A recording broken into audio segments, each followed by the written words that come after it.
What is up, guys? Welcome to the 100th episode of the Side Hustle Experiment podcast. Sounds pretty wild to actually say that. We got Sadiq here. We got Rake and Profit here. Cody does Amazon or arbitrage, whatever his name is coming as well. And, of course, Drew. So thanks for coming. Drop your comments in, and we'll answer any questions you guys have. What's going on, guys? So what's happening? What can we start talking about? We haven't heard from you in a while, Rick. And what are you up to these days? It's been like a year since we interviewed you, I think. Yeah, I know, right? It feels like just like yesterday, but yeah, it's been a while. Matter of fact, I just came back and I got to meet Sadiq over there as well, the Miami Seller Conference. So I was bummed that John wasn't there, man. I know you had some stuff that came up and everything, in your personal life, but dude, it was great. And matter of fact, there was maybe 2 or 3 people who referenced your guys' podcast, which I thought was neat. So yeah, I mean, got back from Miami, met a bunch of Amazon sellers. Again, Sadiq was there. I mean, it was really good. So yeah, just coming down from that high still. They have good things to say, I hope.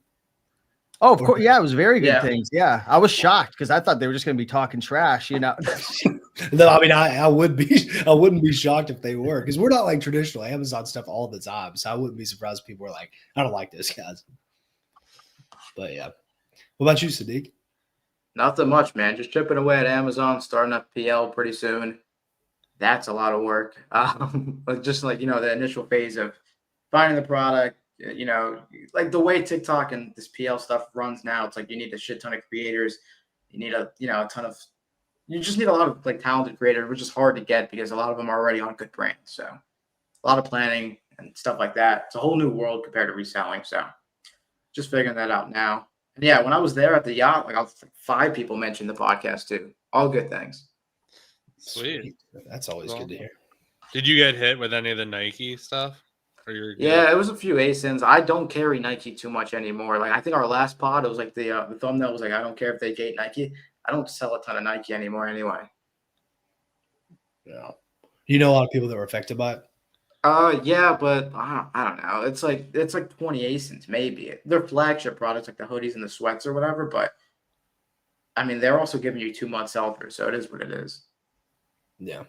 So what's your idea for that? I know you probably don't want to like say the product, but how's the PL thing like? If you decide on a product or like what's your like? We got a couple we're looking through right now. My buddy like operates like an 8 and 9 figure PL company, so he's just helping me out with that.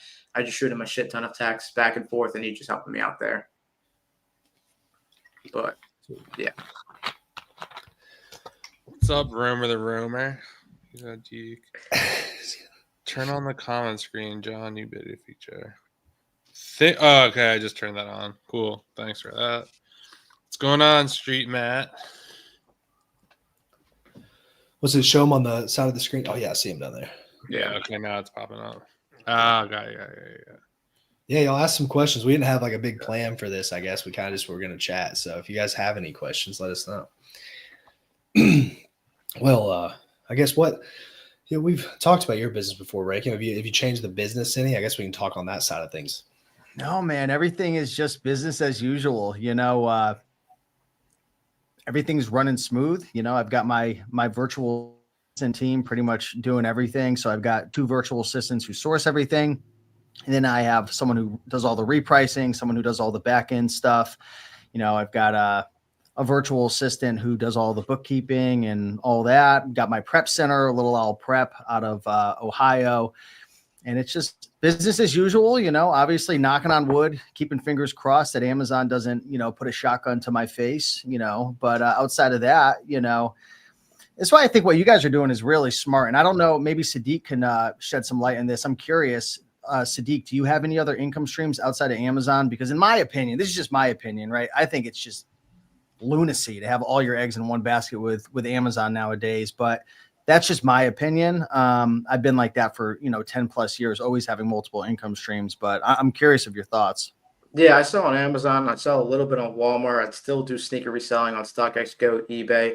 And there's a new platform called KNet as well. And then I have Info as well. So yeah, I would never have all my money coming from Amazon.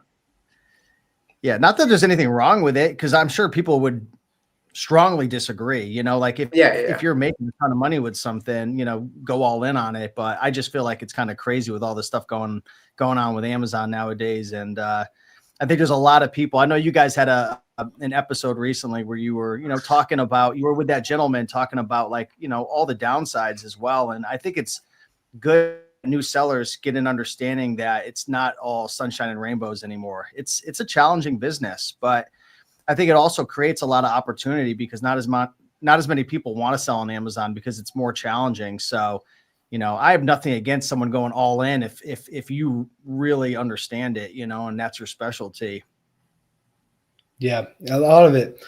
I don't know, it's such a difficult topic. I feel like we hear so many sides of it, and like we have our sides and stuff, but overall, I feel like the sentiment has been more pessimistic. I don't know how many people we've had on here that are just super optimistic about it. I mean, Steven, we had him on. He's pretty optimistic, but he's doing like $6 million a year, and he's like 23 years old or whatever. So that feels pretty good. And Sadiq, he's probably one of the most optimistic people too. But also, you're killing it like more than most people. So that's what I see the most. Steven's also like one of the biggest OA sellers there is. Like straight OA.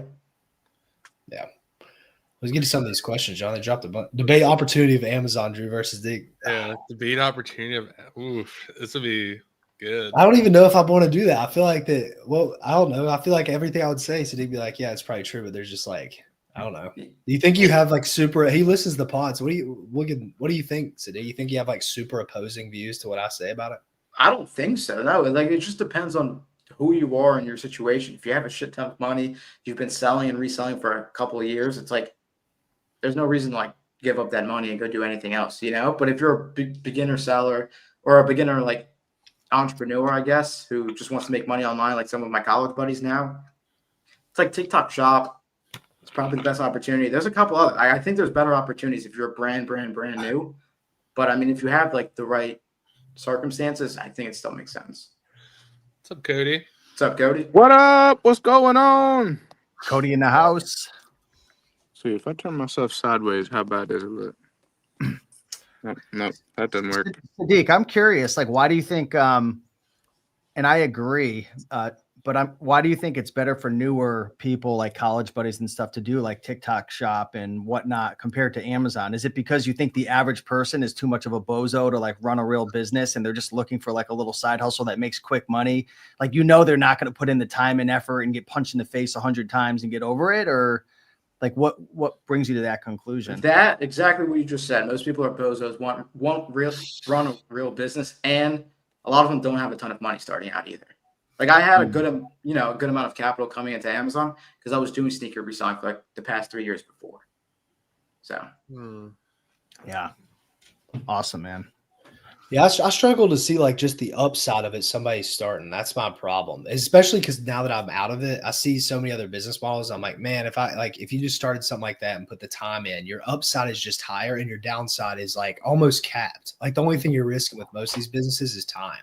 Like we've been talking about Whatnot a lot recently. Whatnot, the fees on there and the shipping is so low. Like everything's so low that you could just get like basically anything from a garage sale. If you had a little bit of sales skills, you can make like $100, $200 an hour on Whatnot. And that goes for Facebook Marketplace and, you know, TikTok Shop, all those things.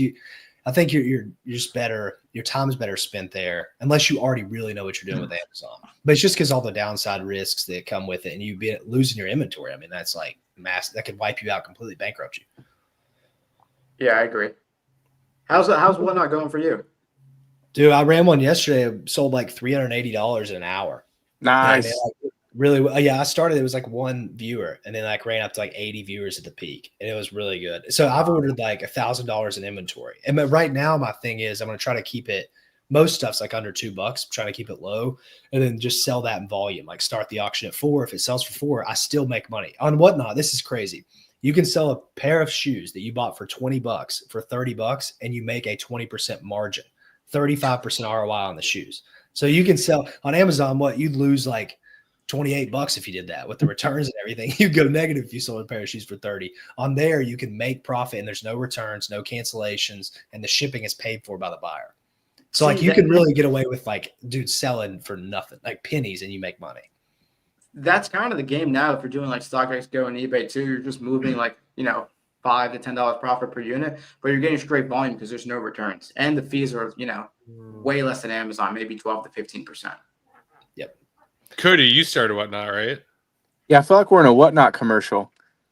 Dude, it's amazing. I've been showing like every podcast. I hate it, but like it's the best thing I've seen in a long time when it comes to like anybody can do it. Super simple, that type of thing. How's your experience? Where's your Yeah. affiliate link, bro? I need it. I'll drop it in the comments. Drop it in the comments. Yeah. My mentor, Max Ruback, he told me how much he profited from Whatnot last year, and I won't throw his numbers out publicly, but I was just offended. Like, what am I wasting my time with anything else except for just copying exactly what he does? But he has a large book inventory. And he just goes live every day. He's like, hey, this book is XYZ. You want to buy it? And people line up. Like, I've been to a couple of his shows just watching what he's doing. Dude, I mean, he just shows up. He's like, here's this book. I'm going to start it at this. It's a blah, blah, blah. And then he runs it. And then people bid it up. And then he ships it out. And it's legit. It's a good way to make money. You got the perfect spot, man. Now that you got that retail store, you are that's gonna solve all your problems, your cash flow stuff. I bet you sell a ton of stuff on there, especially in one category. I've noticed that if you can stick to one, people are gonna know you every day if you tune in. You can probably print on there. Yeah, that's what people keep telling me. I've fallen flat on my face with Whatnot. I haven't done good with it at all. So I need to figure out what you guys are doing. I start a show and I get one person in there. And then it's just me talking to, Adam from North Carolina or some crap. And like, I don't know. I hadn't had luck with it yet. So if it makes you feel better, I did one yesterday and I only lasted 8 minutes. I got on there and I have all these AIP items. I'm like, I have 8 things here. I get on and like, cause Drew sold a bunch of stuff. So I'm like, oh, like I'll start at $1. Like someone's definitely going to buy this. I get on the first one. I'm like, oh, blah, blah, blah. Like no one buys it. I was like, oh shit. Like, I wasn't expecting it. Just completely threw me off. And then like I get the next thing, like the auction goes, no one buys it. I'm like, oh my god. Then like someone buys something and their payment fails. And then I had that happen. I'm like, this is my first show, and then someone bought like this like $30 headset for like $1, and I was like, oh my god. I'm like, well, it was such a disaster. And then after 8 minutes, like, all right, I need to like regroup. And last night I watched like about like an hour.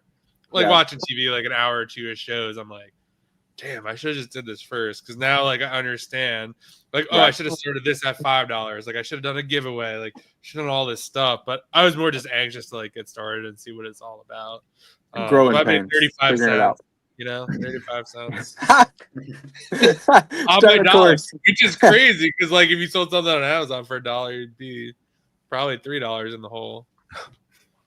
I can see it being big. Like, I think that it's very possible to scale it up to like have a 24-hour operation where you do like 10K a day.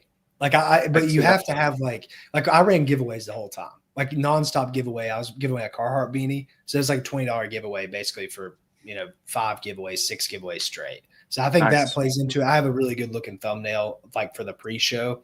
So people will click on that. Make sure you're selling in a good category, that type of thing. I've learned a lot of tips of it already. Just because Levy got me so pumped on it. And then I tried it and I was like, damn, he's right. I've streamed for an hour and 40 minutes and sold $500 worth of stuff. And then they double your 150. So I'm really going to get like a $600 payout. That's not amazing. A sponsor. I'm just saying it's pretty good opportunity. That's exciting for me. One of the things I want to do, I want to help people that are low income, like actually start making money with, flipping stuff and the side hustles and whatnot. Whatnot could be the answer for, like you said, somebody could go to a yard sale, freaking pick up a box of vintage hats for 50 cents a piece, go on there and, if it works, it hasn't worked for me yet, but I mean, I keep hearing the same story over and over again. So. Yeah. I mean, I'll try if you should DM me after this. I'll try to give you some tips or send me your thing and I'll tell you like some stuff to do. I'm not a professional. I've only done 2 shows, but I've watched it like nonstop. Like if I'm not on there, I'm trying to watch shows nonstop. So thank you, man. I appreciate that. So we got OA versus eBay to Amazon. Avery's trying to get some form of entertainment as he's having he was drinking Coronas yesterday on the live stream, so he might be drinking again today. To be honest, I'll say this. I used to be like, oh, like for eBay and Amazon, I'd be like, oh, it's just not safe. But then seeing everything else that's going on with Amazon right now, it's like it's the same shit. Like they're not taking legit invoices. Like I feel like you have just as good a shot. And Steve's upside is much, much higher Yeah. than a normal OA person. Like people getting rejected with Nike.com receipts. And it's just I did see you responded to a comment the other day. Someone's like, "Oh, I bought my first E to A flip or something," and asked the seller for like an eBay invoice. He's like, "No," and they got suspended. But and you're like, "Really?" And they never responded. So Yeah, you never know who's being honest nowadays and who's just trolling. But there's risks involved. Obviously, if you're going to a thrift store or E to A or any of that stuff, it's going to be more risky. But I mean, me and hundreds of my friends have been thrifting and flipping items for years, and we're still safe. Yeah, maybe 5-10% of them are gone, but 5 to 10% of traditional OA sellers are probably gone as well. So it is what it is, That's why. And I was talking. I know Cody, you're big into multiple income streams. I was telling them before, like, have multiple income streams nowadays. Like, if you're earning your income from one platform, you have to understand this platform doesn't care about any one of us. It doesn't matter. Like we've heard recently of like multi-million-dollar sellers getting kicked off. I mean, it's just. I say this all the time. You've got to try to mitigate your risk. There's nothing you can do to be 100% safe. And I always tell people, like, they're like, you can get in trouble. You don't have an invoice. And it's like, do you not go to the grocery store because there's a chance of you getting hit by a car? Like, of course you go, you keep your head on a swivel. You don't text and drive. You try to be safe. I know it's a silly example, but have multiple income streams and try to be safe as much as you can and understand the risks. And if you're a guru, don't go around telling everybody it's so safe and buy my $10,000 course and you're going to make all this money and there's no risk, because that's a bunch of baloney in 2025. The ironic part is I feel like you and Checkmate Flips have both said you've had like no issues, and you guys do like the riskiest thing, right? Like say it must not be that risky compared to all the people that do have issues, which are doing just traditional RA and OA most of the time. I mean, I've had probably in the last 4.5 years, like combined, maybe like 9 like IP complaints and counterfeits like combined together. But for me, I don't know if this just works for me. Let me know. I'm curious, Sadiq, if this works for you and for anyone else here. If I ever get a like an IP, I usually just go to appeal, acknowledge, and it just gets removed instantly. Like I've only had one where it wouldn't get removed, and it was because I sold a counterfeit textbook that I knew it was sketchy. I bought it from one of my suppliers, and I was like, Joe G. Davenport was like, dude, whatever you do, don't send those books in. So I didn't, but then I got like crazy, and I was like, I'm just going to send one in, and boom, publisher came after me, and I'm like, I am a complete dumbass. Ouch. Yeah, that was my fault. I mean, it didn't look like a counterfeit, but it came back like we use a software or a website called Books Run Counterfeit Calculator, and you could run all your books through, and it tells you if it's like very likely of being one, and it said it would be likely of being one, even though it looked real. So, but yeah, I don't know. Do you guys like ever just appeal and hit acknowledge and it gets removed, or is that because I have a 10-year-old account? I've had it happen both ways. same. Yeah, I just submit my invoice or my order confirmation. If I beat it, great. If not, it is Well, what it screw is. you, okay? You and your invoice. Yeah, on eBay to Amazon, I would never do eBay to Amazon, and I would never advise anybody to. But with that said, nothing against Raken. By the way, Raken, I watched your stuff when I was beginning, and like I'm like rooting for you. Like I don't hope anything bad happens to you, but I don't sleep good at night. With too much risk, and it's not You my don't go to game. thrift like you don't go to thrift stores and sell on Amazon or garage sales or ever sell stuff around your house. Like you're 100% only if you have a beautiful invoice. Not new. Used maybe. I would do eBay to Amazon used. But new, I don't know. It seems too risky. The brand says, "Hey, I don't really like this guy selling this, so I'm gonna make waves." Yeah. And But this is a misconception that a lot of people have. Like 98% of the items I'm going after, the brand doesn't give a shit about it because these items 100%. are 10, 12, 15 years old. So what does it matter if it's, and I'm not getting defensive against you. I'm just trying to state up. I get passionate, but what's the difference between it being new or used? If it's a Sony 10 tape deck type of deal or a micro cassette from, 16 years ago and it's brand new. Like, who's coming after you outside of like getting a counterfeit? But you could get a counterfeit for a used or a new item and you're not going to have an invoice. So that's the argument I never really understand. And again, not towards you, but just generally.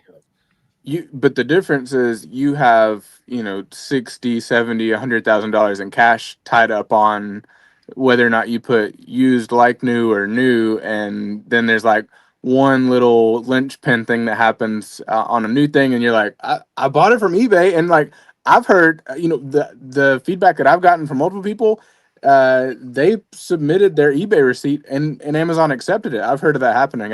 Just for me, it just seems like I don't know. I feel like I wouldn't have a leg to stand on if, things got nasty, and especially like, throwing around as much cash as like, I mean, you're freaking killing it with volume, that much volume. Like I wouldn't sleep good at night. I hope it goes really well. I get nervous. That's my view on it. Yeah, no, I definitely respect that. And I have a friend of mine, Seth. Do you know Checkmate Flips at all? Yeah. I know Seth. You think I'm doing volume? I'm doing nothing. This dude's doing like $1.5 million a year and all eBay to Amazon, but he's doing merchant fulfilled. So he made a video the other day talking about how he believes it's a lot safer to do it merchant fulfilled. And he's all new as well.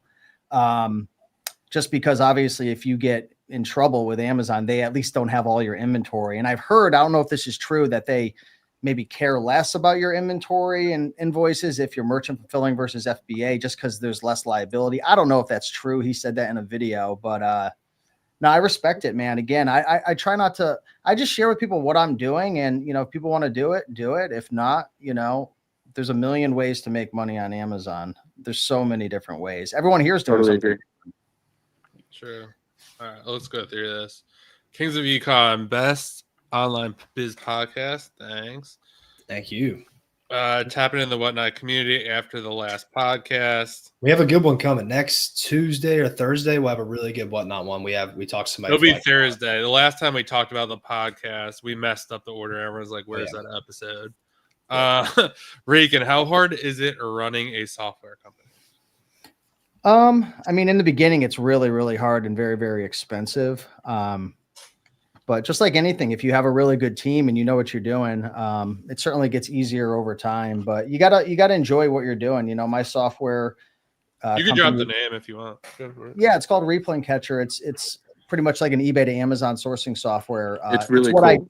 It's what I do. I'm in the trenches every single day with it. So building a software around something that you do, it's really, really fun. But it's very, very expensive and pretty much takes a long time to make your money back. I still haven't made my money back on it, but I enjoy it. Does anyone here have any software that they own or run or built for themselves, even just like for your own team, like custom software? I'm super curious to do it. Like, I've been listening to a lot of podcasts about like AI and how you can build code. I want to do something for the influencer program. I don't know exactly what it would be yet, or if I could just do some stuff to scratch my own itch for stuff that I want. But no. So, what other comments we got here? Levy got everybody on the Whatnot. He did, man. I do think a lot of people will stop fast because the big thing about the Whatnot thing is there's like an element of like personality combined with your products. Dude, you can have the best stuff ever there and start at $1, but if you're like super boring and stuff, you're like never going to garner an audience. So you like have to play this up and know how to sell, which is the reason I've always trashed reselling for like the last year and a half since I stopped. But this is different because you do have like an exponential upside because you can get 1,000 people viewing your stream and you're building an audience off of it. And you can kind of sell them whatever. Like you don't have to sell them flips. Like you don't have to go buy a pallet and flip it. But that's what Levy does. So it was in my head. You don't have to do that. There's like a lot of creative ways you can do things. Like let's say that you bake cookies or something. You can just sell baked cookies on Whatnot if you have a big enough audience and people will buy your baked cookies. Your cost is 20 cents a cookie. You're selling them for like $6 a cookie. So there's things like that too. It's not as simple as just buy the cheapest inventory that is good. I don't think it's always going to work like that. As the company grows, I can just see it being big. But you have to have a personality. That's the big kicker to it, which Levy doesn't talk about that as much in the pod. But as I'm on there more and we start doing more pods about it and having more Whatnot people on, I'm sure we'll have more info on that too. Yeah, me and Drew texted last night. People are selling boxes of candy. like Reese's, Crunch bars, like they're $60 a box. Yeah. It was like insane, but like he's like somewhat entertaining. Every time someone makes a bid, he drops like more candy in the box, and it's just like it was just like a real lesson because like you see him make the box. It's like, oh, we're gonna put this and we're gonna put that, and then he's like, then he dumps it to the side. He's like, all right, let's start the bid, and then he puts it back in the box. And you're like just how he did it. I was like, oh, okay, like I get it. Like he's like really amping it up. Like he's like, oh, we're gonna put some more in the box, and it's like it's not. Oh my god, like all this candy's not gonna fit in the box. Like just kind of how he's. I was like, okay, like I got it. Like you really gotta like spin up a story about whatever you're selling to hype up the audience. Yep. But I mean, I had the same panic. I think this is what's going to happen to people. I was sat after I did my first stream and I was like, how do I scale this up? And I thought about getting a warehouse and pallets. And I was like, dude, I'm never going to do all this. Like I started psyching myself out. I got like really down for 10 minutes. And then I'm like, wait a second. You don't have to do what Levy's doing. You don't have to do that. You can do something completely different. Levy just had the infrastructure built to where he just seamlessly went to Whatnot. But no one else has that built. So like you just don't even, you can do whatever you want on there. But next comment. Steve Reekin's the man. Yeah, I agree with that. What's up, Kevin from Florida? Reekin, what's up, guys? Those addicts run out of credit real quick on Whatnot. LOL. Probably. John, you could print with all the AAP stuff. That is the plan. So I went live with the 8 things the other day. And I don't know. I sold one headset, and I was like, "Oh, I don't know if I'm going to run into issues because the stuff's like not name brand." I mean, there's like 300 things over there right now that I could run through. I just didn't set it up right, where I just got like kind of freaked out. And then like I was watching a stream the other day, and I texted Drew, and I was like, "Oh man, like I didn't realize. Like I thought people like my conception was it's like you go on, and no matter what you have, you sell." For $1, for $2, or whatever. Then I'm watching a stream last night, and like the person did for 30 minutes. They're like, "Oh, this," and they didn't sell anything, and I was like, "Oh, like you don't like." So I didn't know. So that is kind of the plan. I just got to get more organized / maybe group the items better. So I had like an electronic, I had like these salt and pepper. Like it was just so random. So I think if I could group the items better, it could be a good potential. And then also, I think in my head too, like there was like I was telling you before this even started, there's like a fan. It's like portable fan, and then like the shipping for the fan is like $7 or $8. And even if someone pays $1, that's like they're buying the fan for $10. That's not gonna work. So I got to do a better job, of, like kind of thinking through the inventory, or pairing it with like something else that's cheap to me that they might want. Reagan, I've got some software for you that can list 1,000 items in an hour. I'm not sure if you are still selling on eBay or not. That sounds really good, but I'm not selling on eBay. I just put money in eBay sellers' pockets. That's all I do now. Drew, what sort of inventory are you selling / category?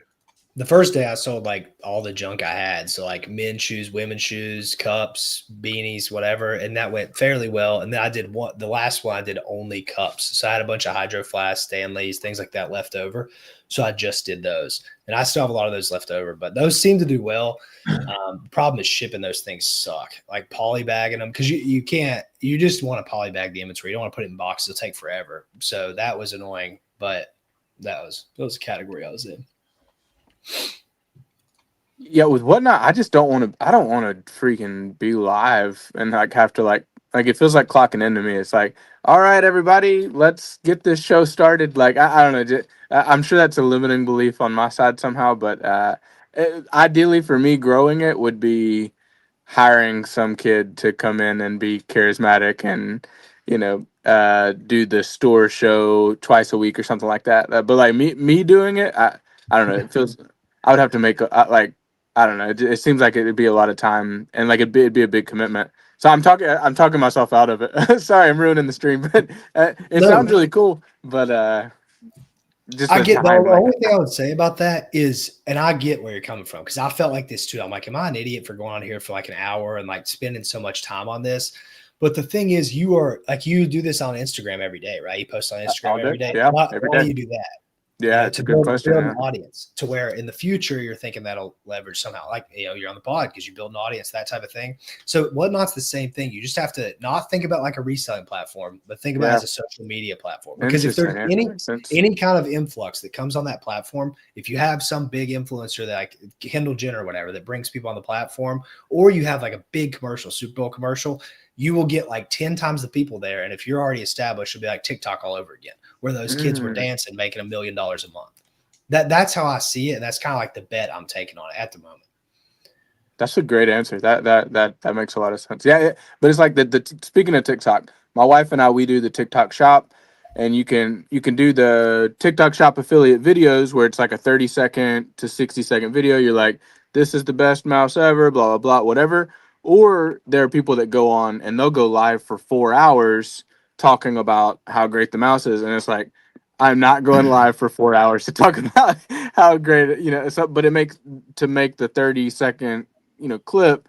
Like we have some of those that have done, 200,000 views or something. And then it's just running in the background. I like that a lot better than having to go live. So, but I love what you said. That makes a lot of sense. And like Harry Tornado, he goes live or whatnot, talk about an audience. He's like some of the stuff that they sell, it's like, that would not resell on eBay. And then he sells it for like $30, and they're like, Harry Tornado touched this doll or whatever, so I think you're right.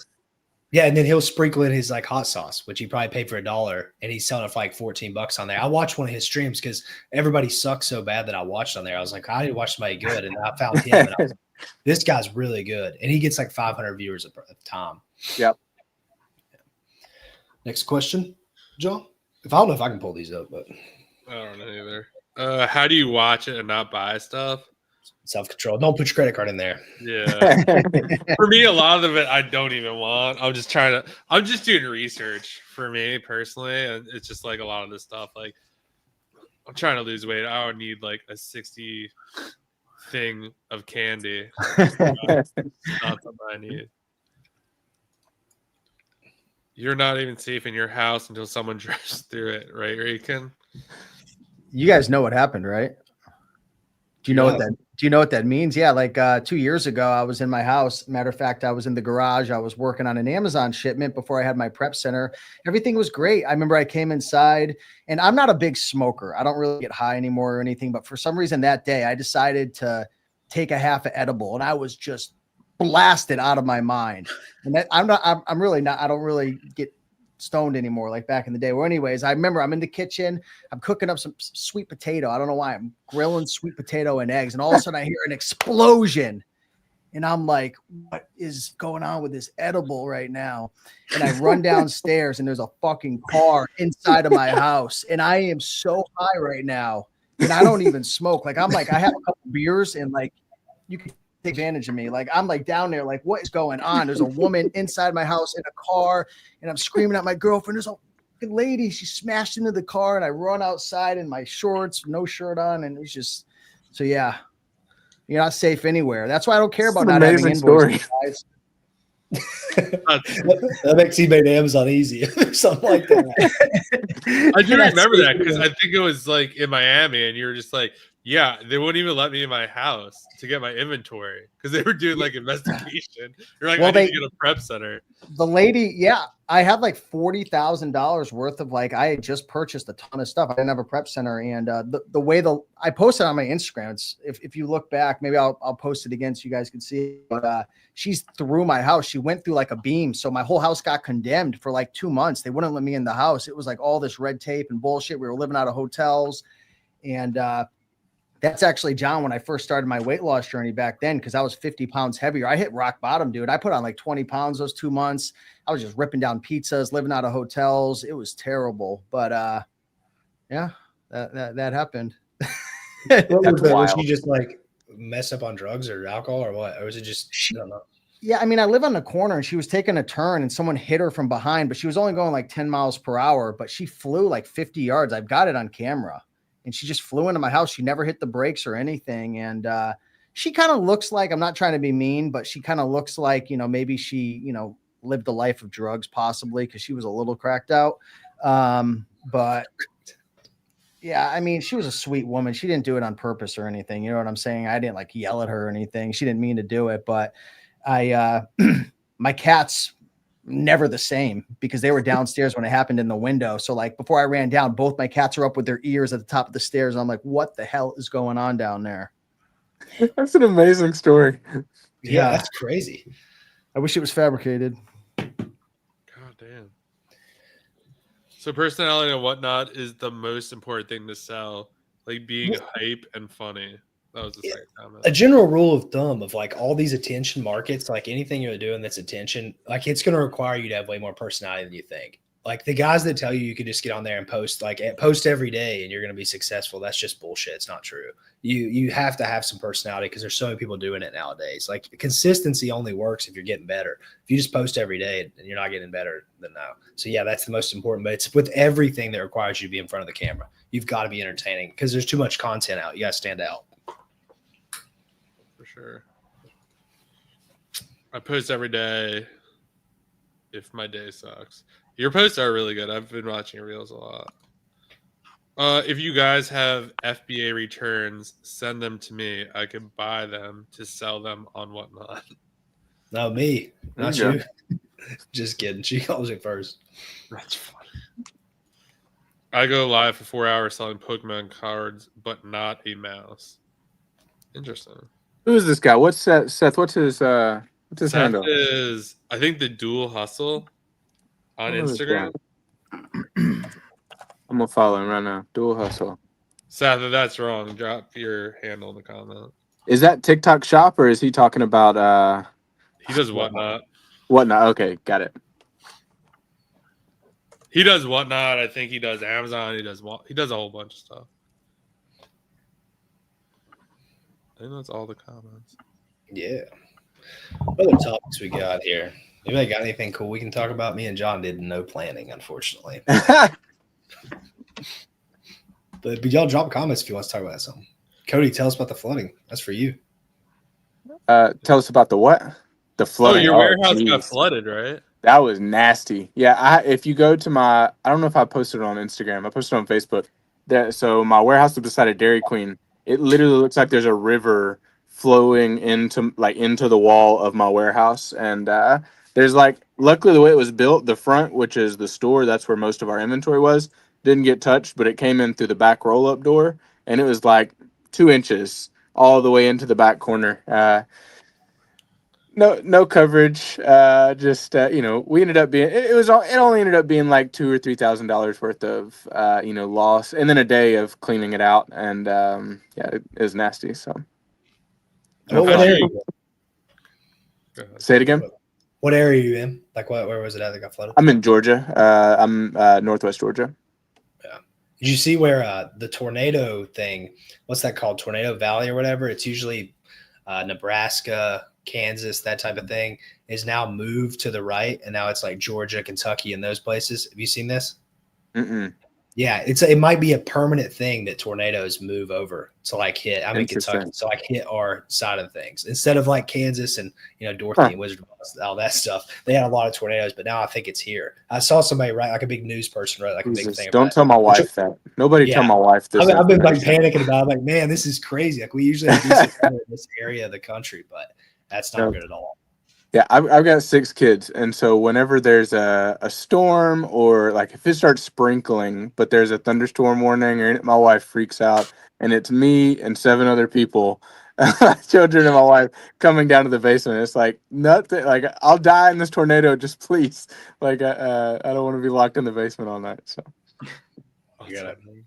how's your UGC journey going? Dude, it's wild. It is so freaking wild. When I started, I was like, I'll do TikTok Shop. I'll make some dumb videos. I like making short form, content. So like, you guys make really good content. I enjoy watching it. Thank you. We're still figuring it out. And if you go watch our stuff, please judge us because we should be judged because it's so stupid. But my wife just got a contract for $1,250 for a video. It's a video, and then they want 2 or 3 different hooks, and then 2 or 3 different calls to action. But I was like, that's crazy money. Like, and like the product is stupid. Like, I have no idea. Like, they're just throwing money at UGC, and so we got that, and then I got $100 and something for a video. Like, there's like a ton of opportunities like that. So yeah, my mind is easiest money I've ever made. It's so dumb. So I don't understand fully why it exists, but it's a cool little side hustle. So That's sweet. Well, because they're probably they need creatives and they're gonna just throw a shit ton of money at like Google ads and Facebook ads and Yep. stuff. So like for them, like if they've got 100,000 a month they're spending on ads, if they can get a really good creative, that can absolutely take their business to the next level. That's why they're probably spending it. yeah, and the cash is nice, but like also in the back of my mind, I'm thinking like, what am I gonna launch at some point? Like, my current only thing is I have a personal brand and then a Discord, and like that's kind, I don't want that. That's not my legacy. Like at some point, I'm gonna launch, I don't know, something fancy. I don't know, like a toothpaste or something, and then I'm gonna know how to do D2C, and I'm gonna know how to do the UGC content, and I'm gonna really understand short form video and how to make ads that convert, and like that's kind of running in the back of my head, like all this, like the skills will stack at some point, down the road. So Yeah, and then about those UGCs, like they get the creatives to run the meta ads. You guys know Hudson from Comfort, like without the thing R or O, Comfort. It's like the number one TikTok shop brand. They've had a Oh yeah. They hit me yeah, up the other day, and we're still talking. We'll see what yeah. happens. They, But they've I've had never cre- heard of them. Their they've had products are expensive. yeah, they've had creatives that have done like millions on millions on millions just from like one video on paid ads. So they're getting the return. Yep. what is it, Hudson from what? Comfort. I'll send it to the private chat. Comfort. And how are they finding your wife, Cody? Like, is it, and I'm curious, John, as well, like, are these like business owners, are they looking kind of like at your profile and they're seeing like your style and your confidence and your video type and like, ooh, I'd love to pay them because I think we could get a good angle, or I love their quality. Like, Yeah, so from my understanding, and we're still learning this whole thing, there's kind of three opportunities. There's one, the Amazon influencer program, which is you make a bunch of videos, it's on Amazon.com, they watch it, you get a commission. Then there's a TikTok shop affiliate where you make uh, videos for the brands and then whatever. And then there's just regular UGC, which is where my wife kind of started it, and then it's kind of turned into this whole thing that we do now. But you make a portfolio of all of the videos you've made. We put our most successful TikToks on there, like some couple skits, just stupid things that we put together, and then we have that portfolio, and then you make an account on all these different UGC platforms. So there's join brands, brands meet creators. There's like 100. Like type into Chat GPT, give me UGC platforms like join brands, and it's like a really long list of different platforms. And then you just go on there, and then either they send you jobs or you can hit apply. And then like on one of the platforms, hold on, I'll brag a little bit. I've applied to 664 jobs. Yeah, and then you get approved for some, and then most of them you never hear back. But like heck yeah. it's a cool thing. Like they just give you free money to, like, a lot of them are just selfies. Like you just take a picture with the product and then they send you money, and it's wild. I don't understand it.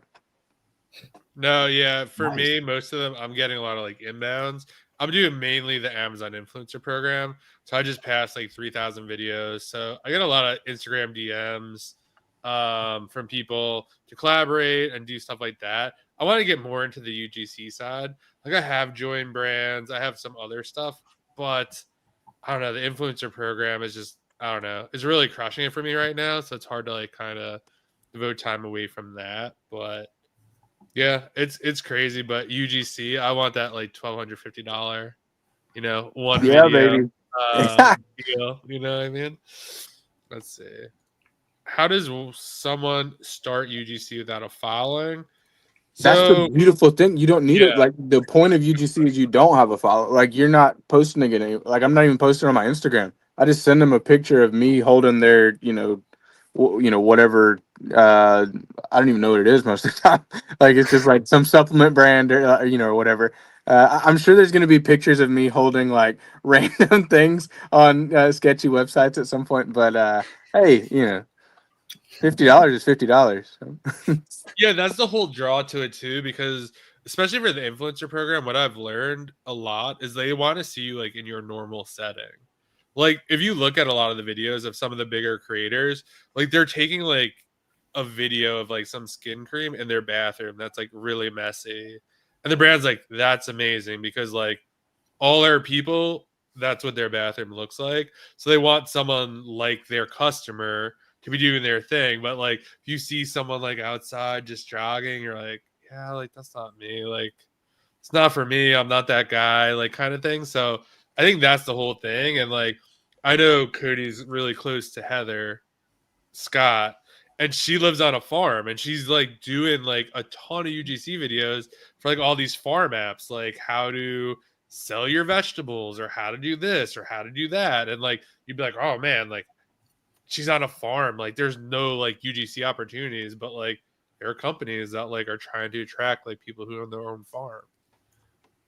Yeah, talk about good people. Go follow Heather Scott. She is like just straight up good people. Like she has done so much for my wife and I, and like we've worked together on a couple things, but like just like hanging out with her and like being on Zoom calls and stuff, like I want to be good people like Heather Scott is. Flips for Miles in the house. Let's go to this question here. Any advice what I can do to make people stay on my live on TikTok? I'm selling pre-owned luxury / high-end clothing. TikTok shop ain't available yet in my country though, so I'm only able to refer them to my web. Good luck. You're competing with TikTok on TikTok. Yeah, don't do that. You don't want to try to take people off platform. Yeah, that's all I got to say there. I would just do advertise in some other way. Is Whatnot in other countries, or is that just US? Yeah, it is. Try Whatnot. Try Whatnot. And make sure you don't start your stuff at $1 if you're selling luxury high end. Make sure you start it high. Even if you don't get sales, just run it over and over. Try to be entertaining as possible. Something will sell. What direction do you feel yourself getting pulled into these days? Live selling digital project UGC. Ray, can you could start? We'll go in a circle. For me, what do I have to only mention those ones that are there? For me, like I'm really whatever you're focusing on, Yeah. doesn't matter. I love software right now, man. Like software for my business. But you, Sadiq, we'll just go like this. I don't know how it's all positioned for everybody, but we can just go. Okay. Yeah, I'm still running away. Like it's still making me a ton of money. My employees are super good, so I'm just gonna keep that up as long as possible. And then I'm getting pulled towards like the PL side of Amazon, D2C, TikTok shop, all that stuff. So that's where I'm headed. True, Cody. Yeah. My what am I being pulled to? I hate to say it, but it's retail arbitrage bolos. Man, it's so tempting. I'm not a millionaire yet, and so we have, my wife and I sit down and we're like, this is our budget. Damn it, we're not going over this amount. And then we're not putting any, more. We're not leveraging more than this. But then some bolo gets dropped that every Kroger has XYZ item, or every Walmart or Costco is having a drop. And it's like I could literally go spend $20,000 tomorrow on retail arbitrage bolos, and it's tough. It's tough for me to to not over leverage on that. But also I leverage on it just enough. I do my best to properly leverage on it, and that's the most exciting thing for me is finding those those crazy hits with retail arbitrage. No, I think that's really funny that you kind of mentioned that, because everyone's always looking for like the secret sauce and all this other stuff. And it's just like, yeah, I go to Kroger, Costco, just go in Sam's stores. Club, Yeah, just walk into Walmart. stores. It's like the most normal stuff. Walk into Sam's Club. Go into all your Sam's Clubs. Like, just go in and just look around and see what looks resellable. Like that's my advice for that. For me, I'm focused on the influencer program pretty much 100% at this point. I'm getting to UGC, probably Whatnot, as Drew texts me every day, telling me how much money he's making on Whatnot. Flomo will get in. So yeah, those are kind of the main things for me. Getting some more brand deals and just kind of just scaling that up. Yeah. Well, right now it's the live products, but it's because I see a really high cap with it. Like that's what I've been looking for since I stopped Amazon, of like what I can make really like 50,000 plus a month on. And like I learned that a lot of stuff was really hard. I love the software. I mean, that's ideal because you can lose money really for a long time. You can sell your company for $5 million and then you're good. So software is awesome. I like Raken's, and then PL like Sadiq. I love that too. The influencer program and the resell and stuff, like I've said, I like it, but it's just that there's such a limited cap on it. And the UGC too, what I think will happen, we had a guy on here December that talked about UGC and all this stuff. These brands are eventually going to like not run out of money, but they're going to realize that these things don't pay the dividend they think it does, and they can target it better. I think that there's just an inefficiency in the market. That's why anyone can get a UGC deal, and it might be there for a long time, but eventually that inefficiency is going to run out. So I just hate to even get into that because it just feels tough. But yeah, live selling digital products are always good. That's number one. If I would say if you can launch a coaching program, you launch a course, you can do something that you don't have to touch it and it can sell, then yeah, that's the key, because you can run up 50, 100, 500K months like that. But that takes a lot of work and it's tough.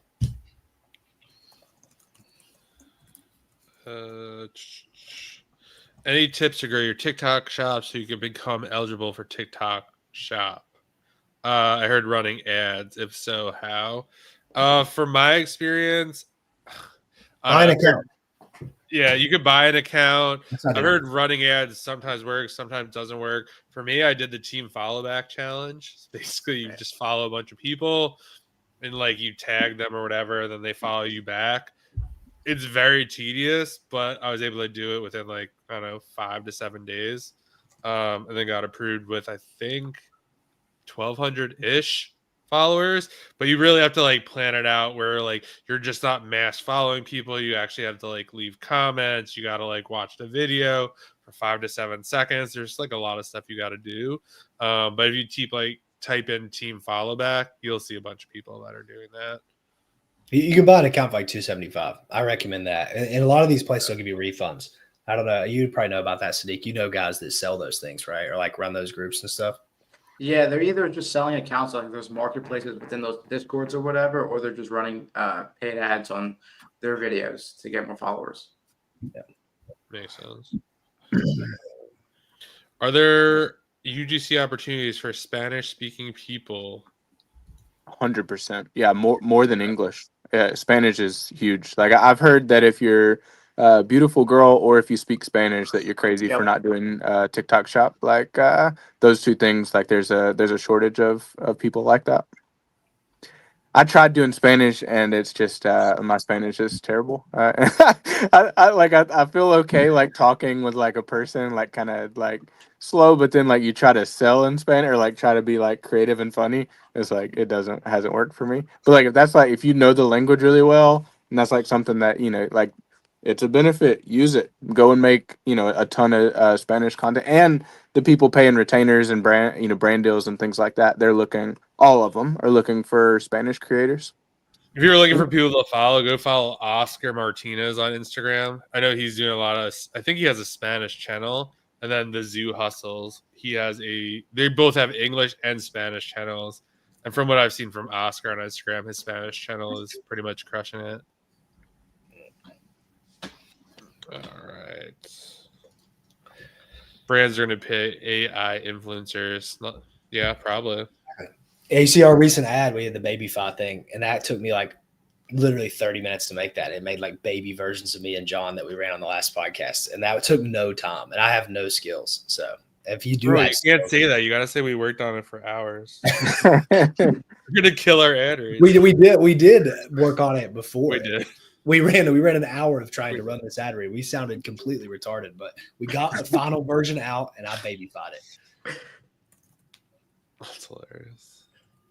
Also, you guys on here, you guys don't have to stay on here forever. We're gonna run this pod until people aren't here. So if any of you guys you have to leave at any point, don't worry about ditching us. We're gonna try to bring other people up too. So just letting you know you're not stuck here in a loop forever of listening to us. I got a soccer game in about 20-30 minutes, so I'll probably jump off around then. So cool.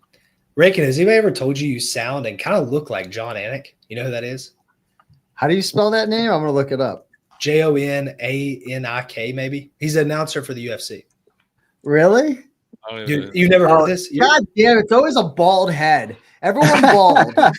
Well, it's also your facial hair, right? He's got the same facial hair, doesn't he? Yeah. No, I could definitely. It's your I could voice. definitely It see should not even the look. You sound like him, and he's known for having a good voice. That's compliment. I as see it a well. little bit. Oh, yeah, I can see yeah. that. When you hear him, you're gonna shit, man. It sounds just like you. I never noticed Hey, it. I'll take it. Yeah, I just noticed his name. I'm like, wow. Nobody's ever told you that? Is that John Anik? Yeah. No, I there's a boxer guy. I forget what his name is. Everyone says I can't remember his name, but no, it's a first. So Wait till you hear him. You're gonna go, whoa. oh my God, I'm gonna listen to him after I get off this. Deke, any Discord interviews coming up? Probably not. No, I'll probably just do them on YouTube instead. Ooh. Yeah, Are you still doing your Discord, Deke? I feel like I haven't seen you like really promote it. No, I'm not. It just, I don't know. It was a lot of work, and I'd rather just do it on YouTube because there's more discoverability. You know, it's more searchable rather than having those people in the Discord and broadcasting to them. So That makes a lot of sense. yeah, they were fire. We had like a whole run of a month. We had Amazon Jeff 25 million a year. We had 1,000 ASINs, Amazon Lit, and then my friend TD8 Sneakers, who's done like 20 million in sales by 20 years old. So that was 1 month. Like we were on a run. What made you stop? I don't know. I stopped around Q4 of last year just because I was getting super busy with like the store and then coaching as well. So You still coach him? Yeah. It's going well? Or are you trying to get new people? no, really well, because I figured out a couple of brands and a couple of sites. Like I figured out all the brands that are still open and the auto engates, and I'm sourcing that. So it's like I definitely still think there's a ton of money to be made. Sick. I'm gonna run a whatnot beta for my followers in 2 weeks. If any of you are interested in the initial round, I'd be blessed to have you. What's that mean? I'm not sure. What does that mean? Go buy his stuff. Yeah. How's reselling freedom going? It's Right. good. Yeah, it's good. Yeah, I remember that you participated for a little bit. Yeah, we have about 300 members in there, so it's pretty steady. A lot of beginners, a lot of people thrifting. Because for a lot of new people, I don't tell people, like, in my opinion, I think it's best to start on the smallest budget possible to learn the ropes with Amazon. I know, guys, you don't have invoices going to a thrift store, but it's just, I see so many people fail all the time who don't have any business experience. They just run up an Amex card and they don't understand all the challenges with Amazon. So I still recommend people all the time to go buy some used books at Goodwill. But it's certainly not the same anymore. Have you, John, gone to a thrift store at all recently, or tried to scan a book or anything, or get back to your old roots? I kind of so me and Mike, the used book guy, we're in the same area, so I'm pretty sure he has it like locked down. But like, funny enough, Mike got into it because I was on Romer's podcast. He's like, that guy lives by me. Like, if he's doing it, I could do it. So that's how he got in. Wow. Yeah. So I've actually got a couple of people who have been like, hey, are you still getting books? Like, because like I used to do the free book pickups. So I give them all to Mike. And I gave him a couple the other day. So yeah, I always want. So what I heard from Mike, which I'm like shocked, supposedly the prices are absolutely insane. Like there was one Salvation Army right by me. It was like 50 cents paperbacks, $1 hardback.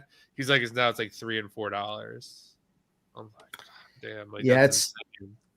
My mom, she still sells books. I taught her like 11 years ago. She still goes to the thrift store, scans books. It's great. But she tells me, she'll call me and say, Steven, it's not the same anymore. Like, so what's going on over there now at our thrift stores is there's a couple people who are there all day long. I call them the thrift store vultures.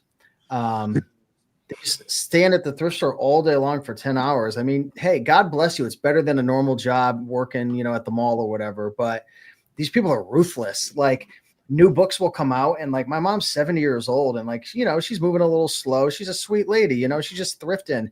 They'll rip all the books in front of her, throw it in the cart, like just mutilate her. And it's just like, I want to go over there and just smack the shit out of them, but I know I can't, you know what I mean? But it's like, they don't, but that's the game nowadays. You know, it's a jungle out there. If you're going to the thrift store, ain't nobody your friend. They don't care if you're 70 years old. It's kind of nasty. So I feel bad for her because she used to source a lot of books, and now the vultures are just, they're hungry. They're hungry, flipping their $11 books, making 80 cents profit per book. So they need a lot of them to, you know, get the gas back home. Everyone's like, okay, we're going to be so politically correct. We can't respond to that. No. No, I agree. No, for sure. It's just, I think those things, yeah, just like more people that, I think a lot of the problem too with that kind of stuff is like the more known it gets, you have people willing to do that type of shit for like nothing. Like they're not even making money. They're just like ruining other people's chances of making money. Like they might be making a little bit, but like standing there 10 hours, like, I don't know. I think that's probably what happens with a lot of stuff. I know that happened with sneaker reselling too. I used to love that stuff. Dude, it's like people standing outside so they can flip 3 pairs of shoes for $30 profit total. It's like, what are you doing, dude? I get a job. But you never know. You never know. If someone's there for 10 hours a day, they must be making money. You know, that's one thing I've learned. Sometimes we like to judge people and we think, oh, they're not making money. But sometimes they are. Sometimes the stupidest, silliest, most boring businesses actually print money. But I don't know if sitting at the thrift store for 10 hours waiting for new books coming out prints money, but maybe. Yeah, it's just what I like to do with that stuff. The reason I say that, it's just like a math problem, right? It's like how much did they make in per book? How many books they get per day? You can basically like add it up in your head. And like how much, like, I don't know much about that business model, but I would just assume that there's not like $1,000 profit of books a day at the thrift store. But maybe there is. Well, I may be wrong, but I would like assume in the heyday, if you walked out of a thrift store with like $300 to $400 profit, like that was like an amazing day. I'd say like, and that's what you had a bunch of textbooks. I would say most. I don't know for you, Raken, but for me, it was mainly like probably over for 50 to like 150. You walking out with when I was doing it anyway. It just really depends on the day or the thrift store. But now it's like you can't even really sell textbooks without the risk of getting, you know, sued by a publisher. Like, you know, speaking of Mike, you know, Mike, the used book guy who lives near you, he doesn't even sell textbooks anymore. And he's, you know, he's one of the big bookseller guys on YouTube. He's just not willing to take the risk. I've known 5-10 different people who have gotten sued for $3,000, $4,000, $5,000 from these book publishers. When you got out of the game, oh, you were one of them? God damn. Yeah, well, I always remember. I put in my note. I went on vacation with my family, and we went to the Hamptons or whatever. And as soon as we got there, I got a message from the publisher. It was like, "Hey, there's 3 titles. Like, luckily my girlfriend's a lawyer. We tried to like fight them, and then they just play so unfair. They're just like, all right, can you send us the books? No. Oh, you could come to our, you know, facility and basically see the books for yourself, but we're only available like these hours." And like I was working a 9 to 5. I was like, well, it's like 5 hours away. Like I can't really go there. And they're like, oh, if you want to sell these books again, you have to buy all the textbooks we publish. So you have a library to check against. It's like, that would be like 50,000. Like, no, like that's not gonna work. And then I think we ended up settling for like $1,500. Yeah. And they lied. They were like, if you settle with us, we'll give you a letter to give to Amazon so you can get selling again. And we'll be like, yeah, he's fine. And the letter never worked. And then I was like, forget it. Like, what a nightmare. Yeah. But like I never realized I was like so naive. Like I never realized they were like counterfeit books. Like, but then like there was like some, I think it was, I forgot what it was, but it was like this blue book. It was like Psychology 101 or something. It was like this very thin paperback. You could get like $30 for it. But like basically like there were so many different versions. Like some had like they were like this wide, others were this wide. It was insane, but until you like really knew about it. And then Caleb Roth, actually the book flipper, for any of those you guys know him. I remember like going back and forth with someone on Craigslist, and like they're just like, oh, like I was like, do you think this is a good deal? Because they're just like, oh, we have multiple copies and this and that. I'm like, yeah, he like these books, like they're gonna give it to me for 50. They're selling them for like 150. They say they have like multiple copies. He's like, yeah, bro, those are probably all fake.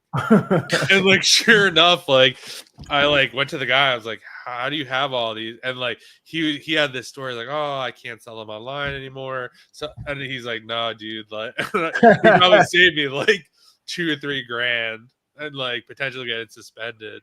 I guess you don't know what you don't know until you like talk to someone who knows for sure. Yeah.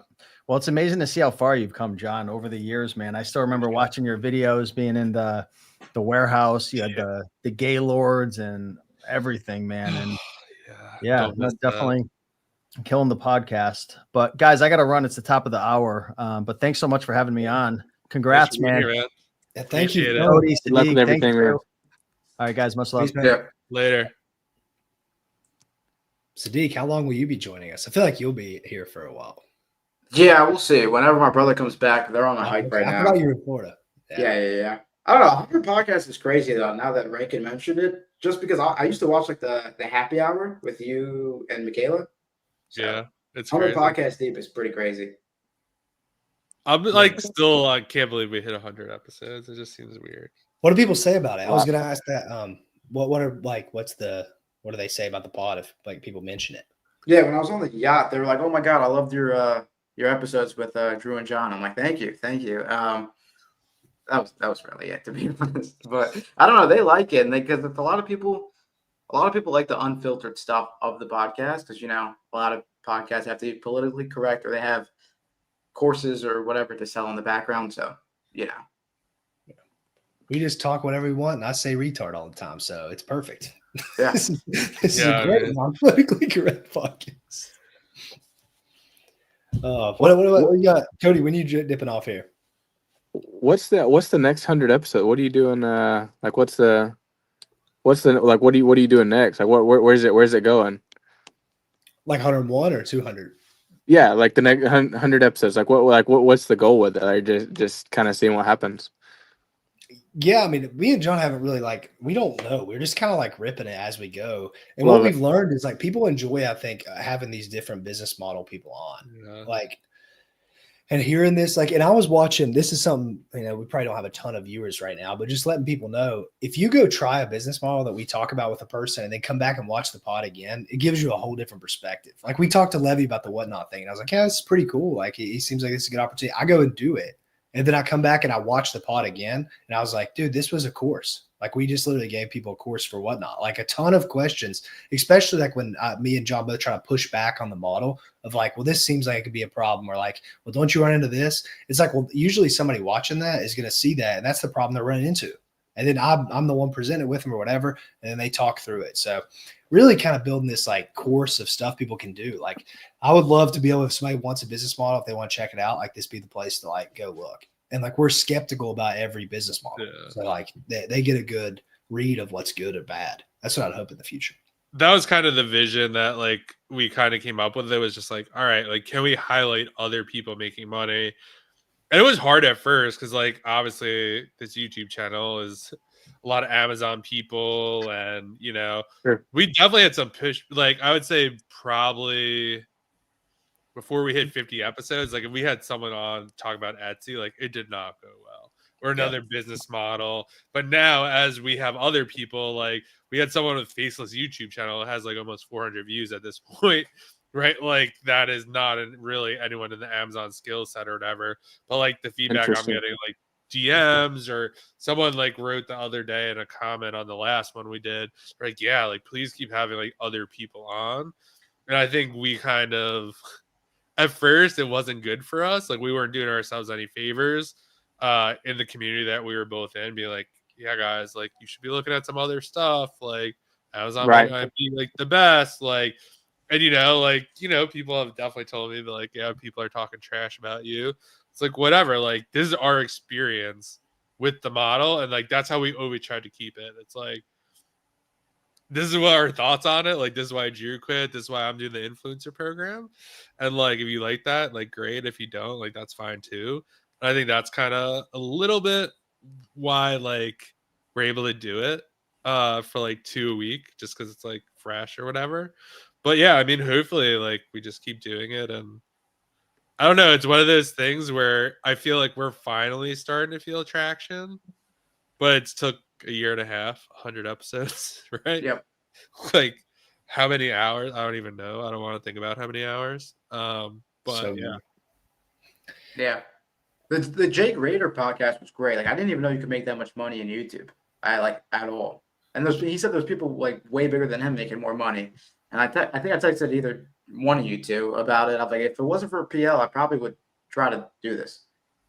dude, one thing about like having Jake on, and we had the sales guy Chandler and those guys, Yep. like those people don't have big followings, so like they don't get to be heard. But like, dude, you have guys making like nothing that have these huge followings that like preach these things, and it's like I always noticed that, and I picked it up. A lot of people we had on the pod and stuff. I was just like, well, they're not even making shit, and people are listening to them. So I was like, I know all these guys that don't have followings, like making 30K a month, 50K a month, or Jake making like 100K a month. It's like, whoa, why don't we have those people on? Considering like it's just a huge difference. I think that's cool, and yeah, maybe it doesn't get like 1 million views ever because those people aren't known, but it's probably going to be more valuable than having some guy on there that's like basically pitching you that doesn't even sell, that type of thing. That's kind of my vision for it too, because I love having these people on that would like don't have a following and just have like tons of knowledge. It's crazy. Those are usually the people who make the most money too. Like most They of the are. time, like 99% practitioners. Yeah, they're actually doing it. Yeah.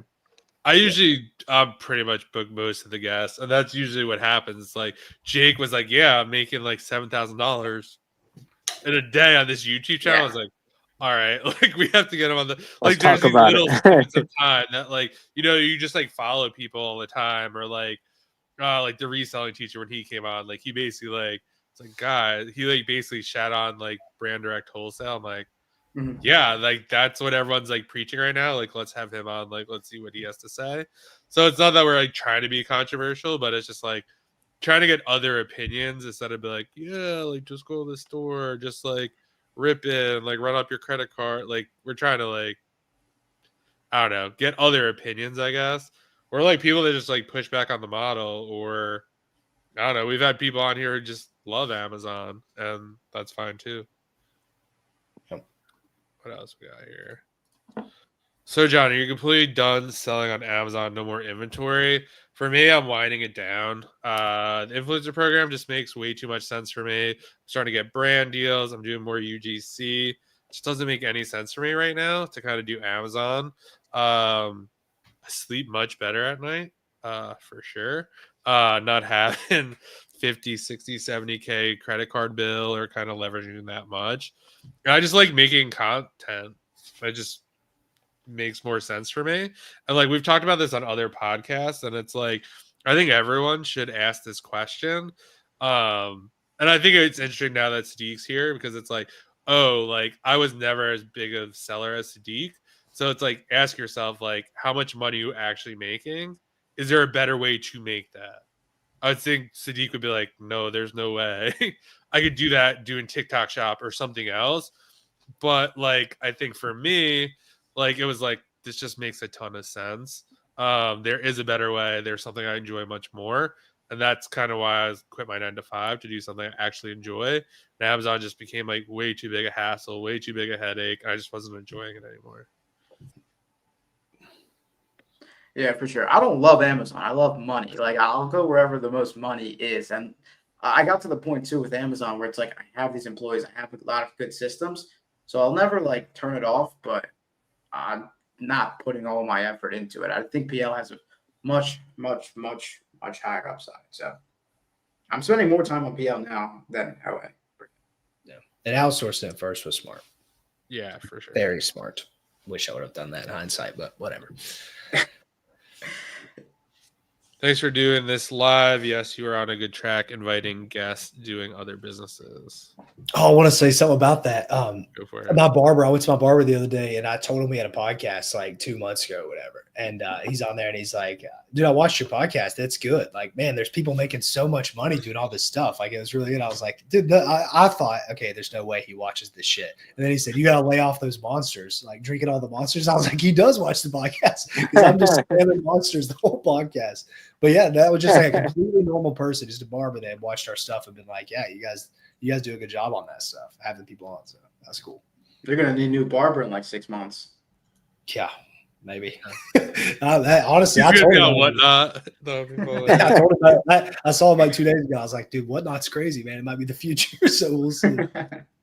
Dude, I bought something in 2022. I sent you a screenshot, Drew. 2022, because Whatnot back then, they were bringing a ton of sneaker resellers onto the platform and paying them a crap ton of money per month to just go live. Whoa, I didn't know that. Yeah, Really? they still do, but not the same guys. Cody, you were saying something? No, I wasn't. Oh, okay. I thought you were saying something. My bad. Thought I interrupted you. Yeah, Sadiq, I forgot you even messaged me about that. I hadn't updated you about it, but now you got the update. So Yeah. Yeah. It's crazy. It's just like brain rot buying. Like, that's just insane, especially if you're super entertaining. Like, I know some guys who are still big on it now, like sneaker resellers, and those dudes get like thousands of viewers and they just print cash. Dude, there was a guy selling shoes and shirts and like shorts and stuff, and he had 2,000 live viewers. This was what got me like super hyped on it. Is he had 2,000 people on there. He was putting these T-shirts up. They were like random, and you can do like there's all these ways you can do the auctions. But this dude was doing 5 seconds sudden death, meaning like whoever had the last bid at 5 seconds, that was it. And he was selling $35 to $40 T-shirts every single 5 seconds. And I was like, dude, if you make the math, he's selling like $500 a minute. Like, you do the math on that, it's like, what is that, 30 grand an hour? Like, the dude was selling so much stuff, and I'm like, whoa, man, if you have the inventory, and he was so entertaining, like saying stuff over and over. I'm like, this guy is printing money, like probably making over $1 million profit a year doing that. Like, there's no, I mean, I don't know how you make that much money that fast with like products like that. It's just unbelievable. Yeah, I know 2 sneaker store owners. One's Hype Miami, Marcus Sharp, if you guys know who that is. He sells a lot of the store inventory on Whatnot. And he has a very good personal brand. He's been around like way longer than me, so maybe like 6-7 years. So they move a lot of their dead inventory that way. Yep. Yeah, Cody, you got to get on it, man. You have the personality for it too. You just got to figure out how to do it, because like, no, what I need to do is figure out how to make it fun. Like, if I thought it was fun, I'll work all day if I'm having fun. You know, I enjoy doing it.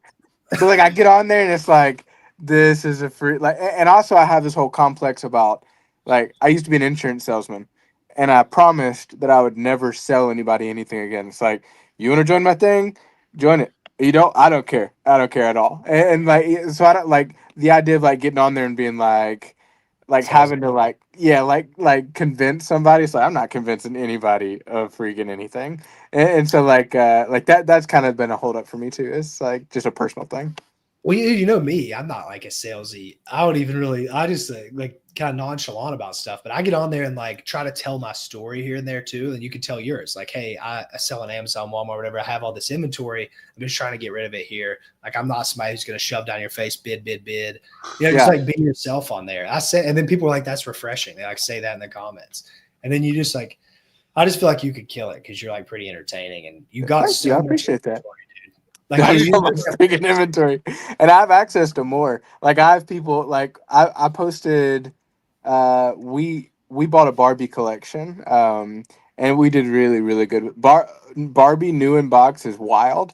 Like, I had no idea it was such a thing. But anyways, we have access to so much, and like if we wanted to do consignment, I could blow it up. Like we could have so much freaking crap at the store. So yeah, I don't know. Maybe in a year we'll talk again. It's like Cody does Whatnot, and that'll just be my whole thing. Is it just me and my kids on there just freaking pimping out used Barbies or some crap? So. Dude, have the kids on there, have the wife. Like, it's like a family experience. We just had Rick on. It'll be like Thursday. He was talking about how he had his wife run a show. He ran a show. The kids would be there, and he's like, my family's addicted after 2 shows. Like, they want to run lives all the time. I'm like, we don't have enough inventory. Like, we got to get more stuff. So if you have access, dude, you could just run it like nonstop. And it's once you start getting sales, you have people interacting with you. Like this is fun. People are asking questions, but there it's even more fun because they're like dopamine maxed and they're like Right. pumped to see you. Like they're excited to buy your stuff. They're kind of like competing with each other. It's like this whole thing going on. I like the environment of it. It's just really cool. So I think if you could just like kind of immerse in that and get enough viewers, you'd be like, yeah, this is cool. Yeah, it's on the list. I'm gonna give it a real solid try, and then I'll either give up on it or it'll take off. How are you with the Amazon Walmart journey? Are you still? It's good.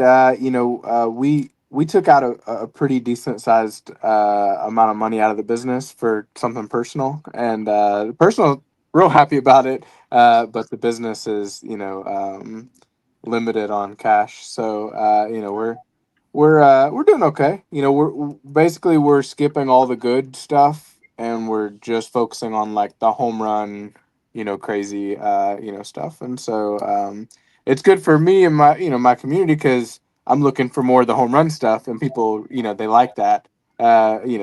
Skip the good, buy the the really, really good stuff. And so that's kind of the mind. And then when we've spent the budget, then we're doing used books and like it's alive and well. Like there's lots and lots and lots of opportunity with used books and that side of it. So Got some more comments. Being controversial will bring more views, like exposing Amazon gurus. Yeah, that was one of our most viewed episodes. Yeah. Should have went harder. That only way. We should have went harder. And then they came at us first, so we didn't really go. They started it. So I must have missed this. I don't even know what this is about. I have no idea what we're talking about. I'll go back. One of these dudes who's like big in the Amazon space didn't talk shit about me. John sent me a clip. He was talking shit about John for like 15 minutes. These two guys, they were just being like so rude, dude. And those guys are just so full of shit. It's crazy. So like I was upset. I'm somebody, if you're a friend or family or something, like I take that more offensive than me. So I was like, John, we've got to do a pod. We've got to go at these guys. Cause I'm like, we can't just sit back and not like say so, especially because we don't have anything to lose. Me and John are like slinging Amazon challenges down your throat. Like we're just chilling. So yeah, that was kind of you should watch it. It's pretty good. We were just riled up for like an hour. It was fun. I'll just say I get kind of I don't know what the word is, but it's interesting to me because I know a lot of people, and some of the people I know really, really hate other people that I like, really, really hate other people that I know. And it's like, I kind of, for the most part, there's like 5 guys or something. Like one of them, I don't know if you guys heard a while back, they outed my storefront, talked to like a bunch of crap about me personally. And, that was nasty. So I don't like that guy, but like for the most part, I get along with everybody. Like I like most people. And, I don't know, the drama side is interesting to me because it's like I don't know. I guess with something like that, he was talking crap about John and saying whatever, then it's like a rap battle. Like what are we gonna do? Like you gonna we're gonna fight? We're not fighting anybody. So yeah, it was one of those that like I sent it to Jared. I was like, "Can you believe this?" It wasn't like, "Oh, we're doing an episode about this." He's like, "No, bro. Like, we gotta clap back. Like, we can't accept this." I'm like, "All right, dude. Like, if you want to do this." That's but amazing. yeah, it was like over something like stupid. It was just like a reel that I posted. They're like, "Oh, I'm so sick of it," and like they really went like pretty far down the rabbit hole, and then we started. Oh, Sadiq, somebody they were beefing on the first 30. What were they saying? I don't know who was it about, but it was basically the exact same thing that happened. So I don't know if it was about you guys again or someone else, but just preaching that there's still a ton of opportunity in Amazon and all that stuff. Oh yeah, somebody mentioned that to me. I know who they were talking about, I believe. Yeah, dude, it's just like, guys, I don't know. Like, if you can't see through that, you're an idiot. So I don't really. I mean, we can keep addressing it, I guess, but like to me, it seems like relatively clear. And I don't even make like these arguments. Like, I'll pop off on like arguments I make about stuff. Like, it's not like I'm really not even trying to give like a hard opinion, I guess. I'm just giving the facts of the situation, and you can interpret them. Like you can either see them my way or you can interpret them your way. And like, I don't care if you want to like be right with me or wrong over there, but like you just look at the facts and see what happens. And some people are just clouded by info money, I guess. I don't really know.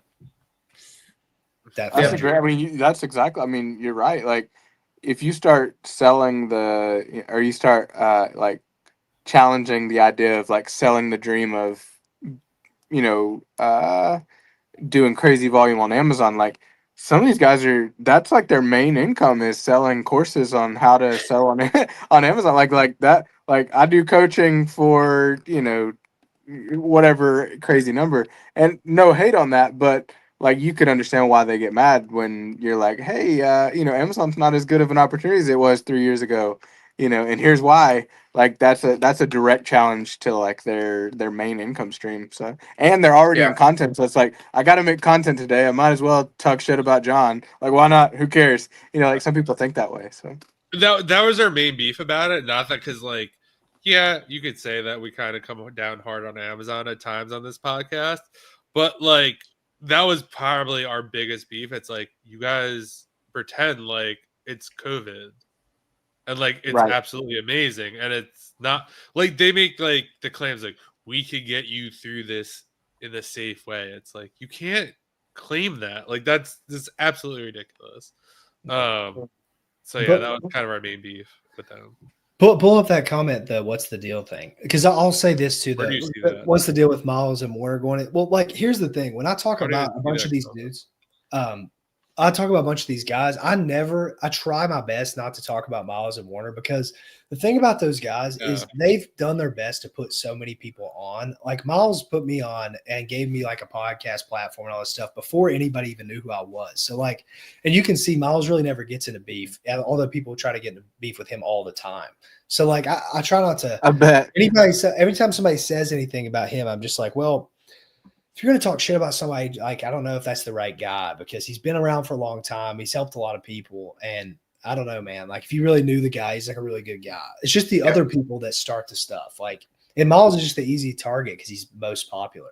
Like, so it's like, oh yeah, it's easy to pick on the big guy, but okay. Right. Like the other guys are way more problematic in my opinion because they just lie. And Miles is kind of just like preaching the same message for a long time. And it's at least consistent. And I don't think he's lying to people. I think he's just kind of like, showing stuff. So I don't ever talk about them because I like them. I don't know Warner. Maybe he is bad. I don't know. I don't know him. Dude, I love Warner. Like, I mean, like I watched his YouTube stuff early on. Like Warner helped me tremendous. Like stuff that I saw on his YouTube channel with like his like different like the complete. I've never paid either one of them any money. I don't think. But like his completely free YouTube training stuff, like just how to do a reverse search on tactical arbitrage, like things like that. Like I learned a ton from just free content. I don't know what they're up to now, but another thing. Go ahead. I'll be right back. Hold on. I'm not against talking about like if somebody's doing something that's obviously just like sketchy, like I don't like it is what it is, like calling it what it is, but I also think there's this whole thing of like what I said earlier. I have to make content today, so I might as well XYZ, like and it's like I don't know, I don't get that. Like what, come on, like you can't make a better piece of content than just like scorched earth talking crap about the biggest influencer because I don't know. I think a lot of it is like clout chasing. They've built a giant platform. If you can somehow attach yourself to that, like why just make good content and like really build something. I think that's a better plan. Yeah, the problem is too what people don't understand.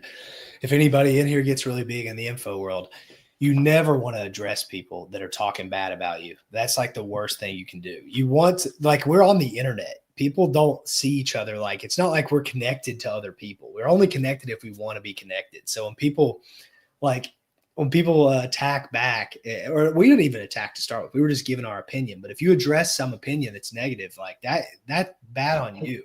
Because people are going to you're not going to gain audience with that. You're just going to eliminate the people that are like, well, who are they talking about? Let's go view that. And they see me and they go, that guy's pretty smart. I'm going to listen to him from now on. And then you're fucked. You don't get any more coaching guys. So that's the problem with clapping back against people. You're just going to give them your audience, but you don't get anything, in my opinion.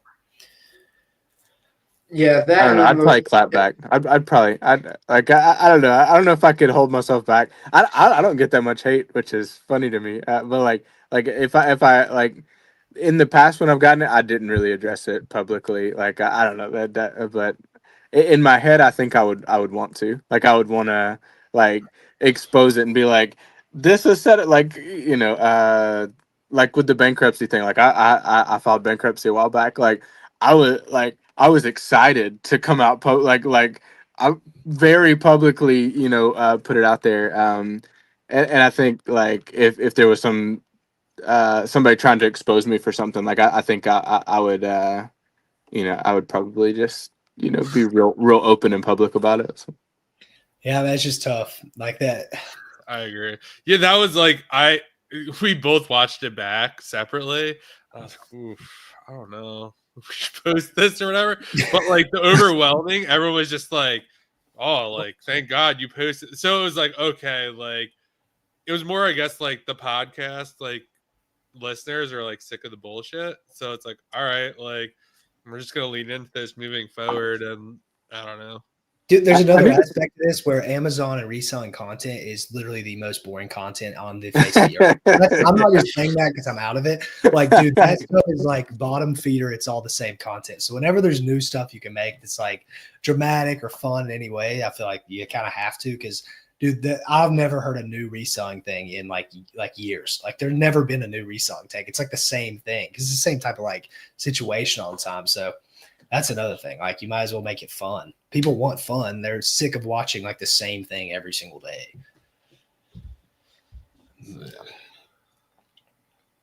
If possible, would love to get your all's up-to-date opinions on Walmart selling. Rick actually had a really good opinion about this, but Yeah, the it'll rib be puff. Thursday. So next there, we should just stop saying when they drop because we messed We up don't even the other day. People are mad about it, but yeah, That's one of the best podcasts we've done in a while, though. Tune into that one. Rick's Pub was great. And we just got a riffed for like an hour and a half. So me and Drew both opened a Walmart account and never sold a thing. After talking to Cody. So now that Cody convinced us really well. We just never followed through on Cody's advice to get started. But he got us very excited. So He did. I know you guys both saw in Walmart, so you guys could kind of. I'm going to use the restroom really quick while you guys do that. Yeah, you go ahead, Sadiq. I don't have much opinion on it at all. I'm only moving a couple $1,000 a month. I just use it to test buy for now, just because I'm still pretty new. And then if I ever get gated or whatever in any other inventory, I'll just throw it over there, try to sell it as best as I can.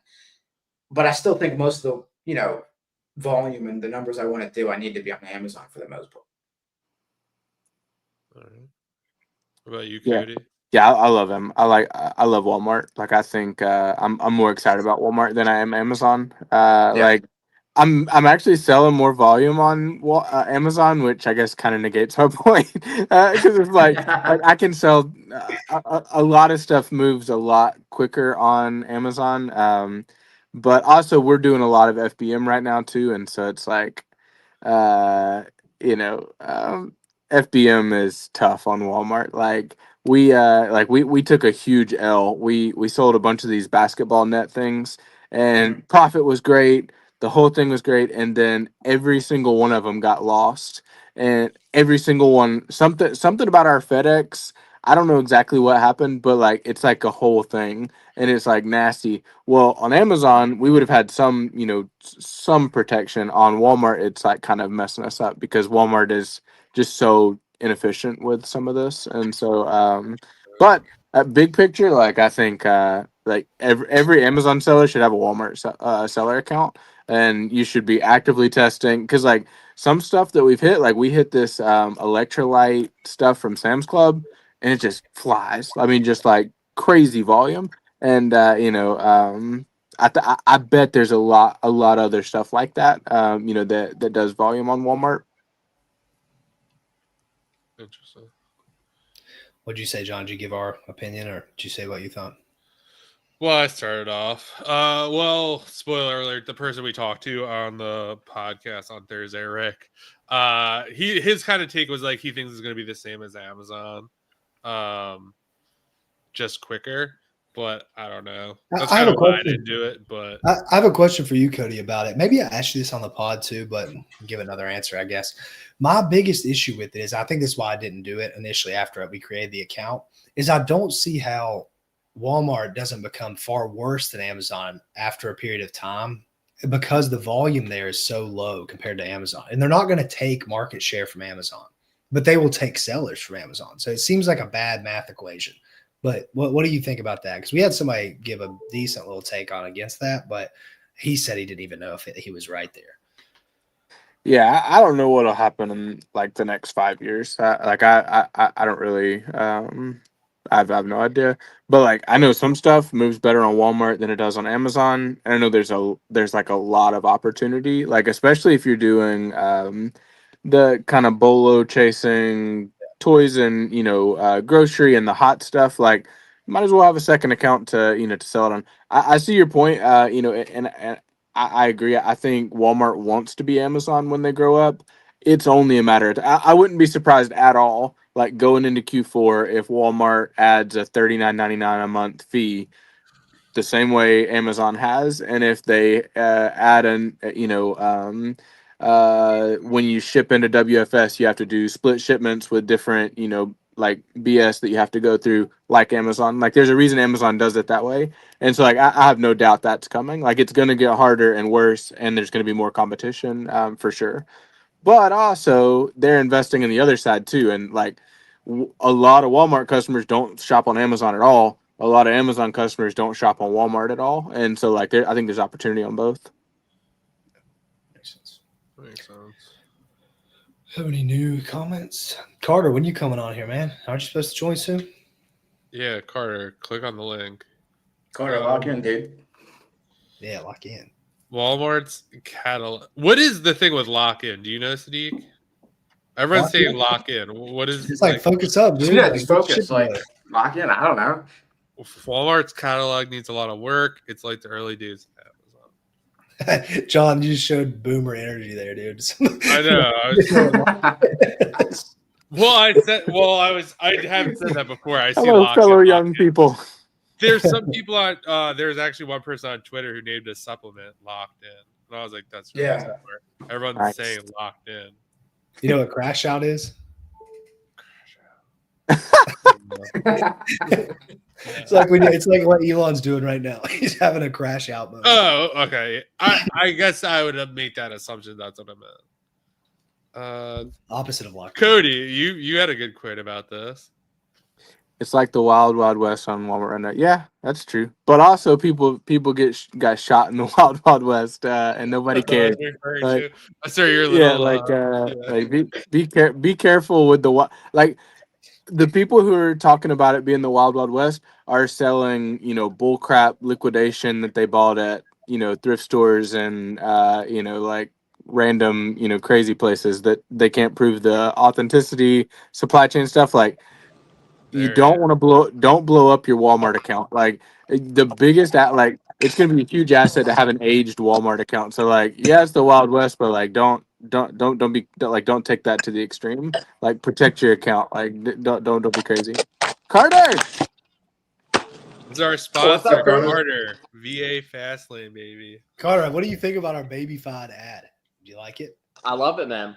I love it. I'm excited to keep getting posted, and I truly believe in the outsourcing. And just had somebody join VA Fast, not through y'all's link, but just always were us. That was the call I was on earlier. Just another client we're helping out. But yeah, don't want to come on here and promo or nothing. Just happy to be here. And I see we got two fine gentlemen on here, Cody and Sadiq. So glad to see it. Yeah, if you Where's need a VA, Steve? Did Steve already hop off? Yeah. Mhm. Gotcha. Cool. We'll be on here for a while though, until people just tell us to get off, I guess. I don't know. We're willing to go however long. How many people do we have watching? Does this show you that on your end, John? It looks like 20. Oh, really? we're famous. All comments. Ask us some questions. Yeah, ask How far are you? questions. StreamYard is. I haven't used StreamYard in a while. Like when Rover's on here, it's like you could turn this on. I was like, I haven't used this. I canceled StreamYard. It went to $50, dude. $50? Have you lost your mind? I was That's good. crazy. It was like recurring on 20. I remember I told you I cancel it. You're like, dude, just cancel it. They'll be like, oh, you could pay half. And I did that. Then I got an email. They're like, yeah, we're jacking up to 50. And I'm just like, and then we're like, for the live, I was like, I'll get it for a month so we can do this live. I do got a question if everyone's sorry to cut you off, John, but No, I was looking at like 6 months ago, the biggest thing was like TikTok Shop. And I think Cody, I think you might have hopped in. So I would love to get everyone's opinion on TikTok Shop, because that was something I was looking at. Like, I really like this, and I know some more people have got into it. I haven't touched it myself, but would be curious to hear y'all's opinions on that model. Yeah, who wants to start? Sneak, you start. I think it's still good for people who are just getting into business for the first time. There's no upfront cost or anything. It's just the cost of your time. And it's a good skill to have eventually, too, if you want to do more UGC stuff outside of TikTok Shop. So I think it's a great starter business. I definitely think it's slowing down just a little bit. Like before, I used to see people on my Twitter timeline, 6-figure months, 6-figure months, 6-figure months. I don't see those guys anymore, but I definitely still see like the 20, 30, 40, 50K profit months, especially if they're really, really good and have good foundation on the platform. So, What's your Cody? Yeah, that's a great answer. Carter, what in the world? What kind of mustache is that? Are you a firefighter? What in the world is going on? Is it? I was actually big gonna Gillis compliment. mustache. I can't pull that off. I looked kind of homeless a second ago. I haven't mastered the stash yet, but I mean, I've heard people call me all sorts of things with this stash. So fireman, I'll take that as a compliment right there. Yeah, that was a masked compliment because I can't pull that off. I have to have the little scraggly beard with it, or else mine looks off. He looks like a firefighter who's about to save a woman in a house, if you know where I'm going. There we go. Uh-oh. Yeah. I'm saving sellers. That's what he's doing. Yeah. TikTok Shop. I think there's going to be a lot of people that make money when they launch a brand and put it on TikTok Shop.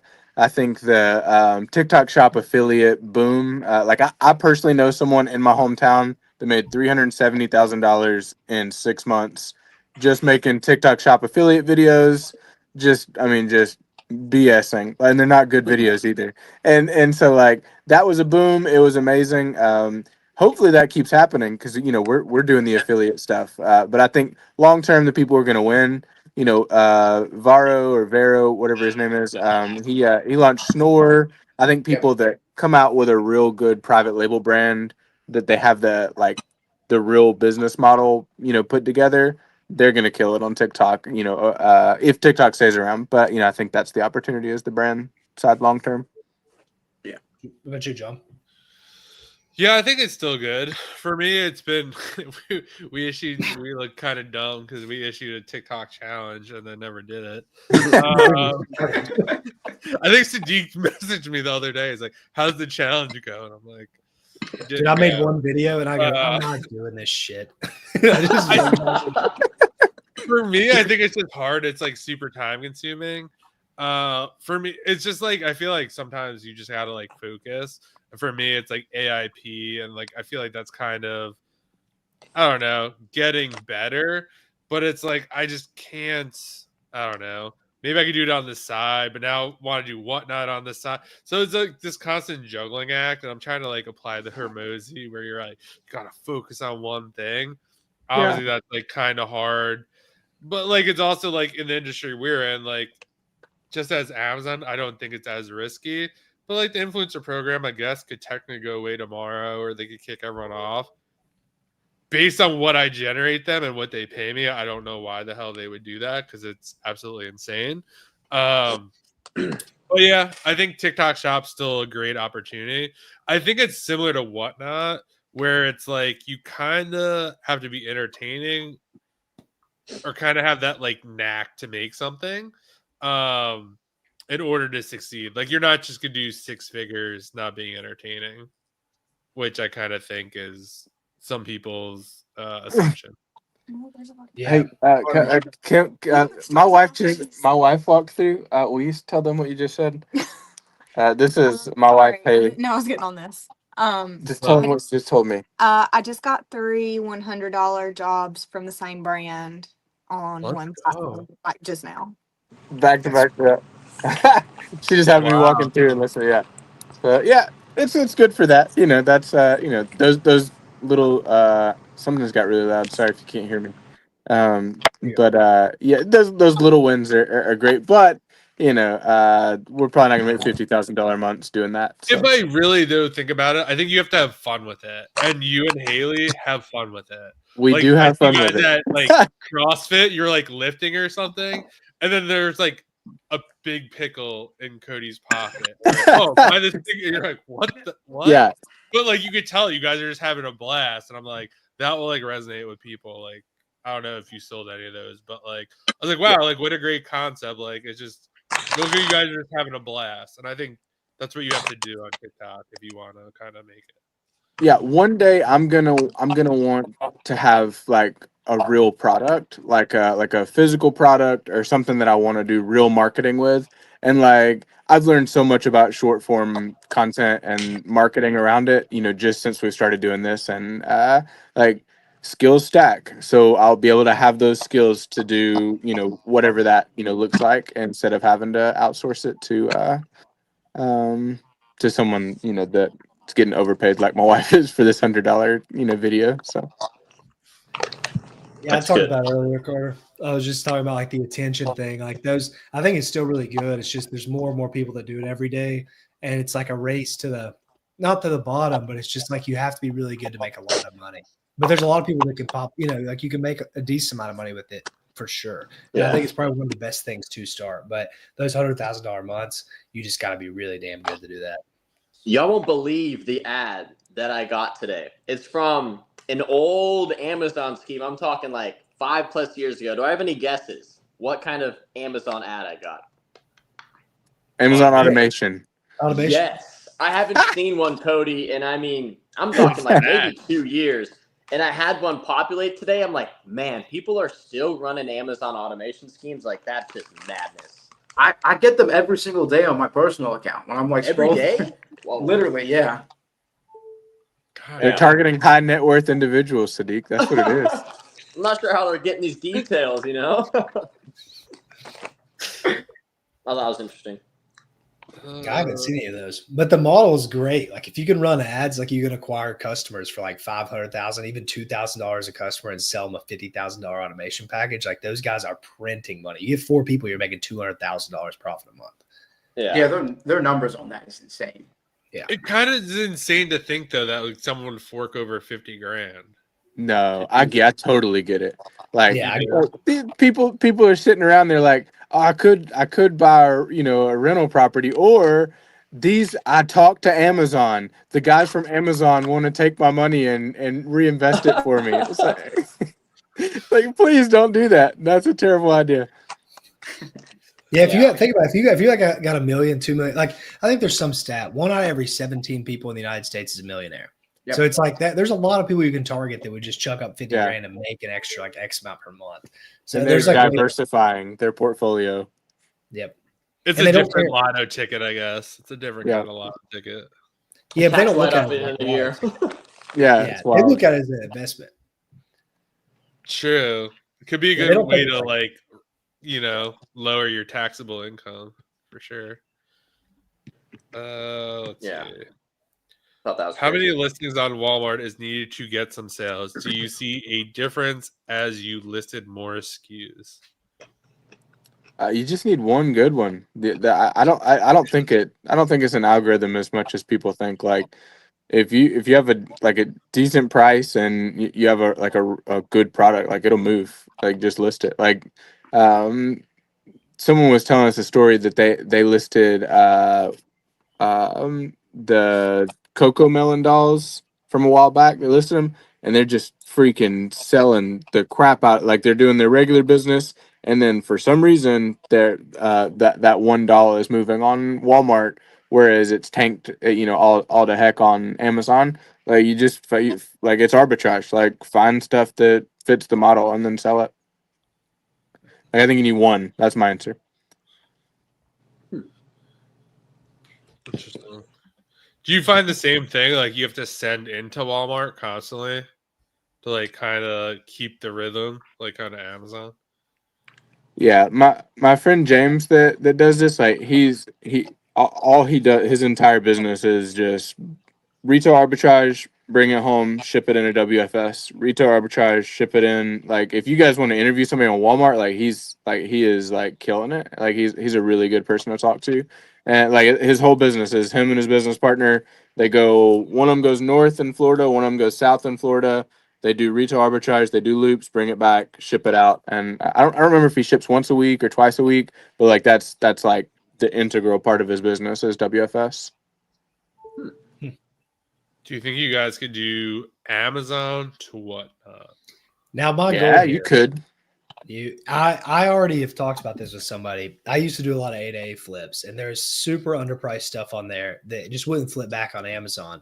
But you can go to Keepa. I'll just give some like sauce here if anybody's listening to this point that's going to do this.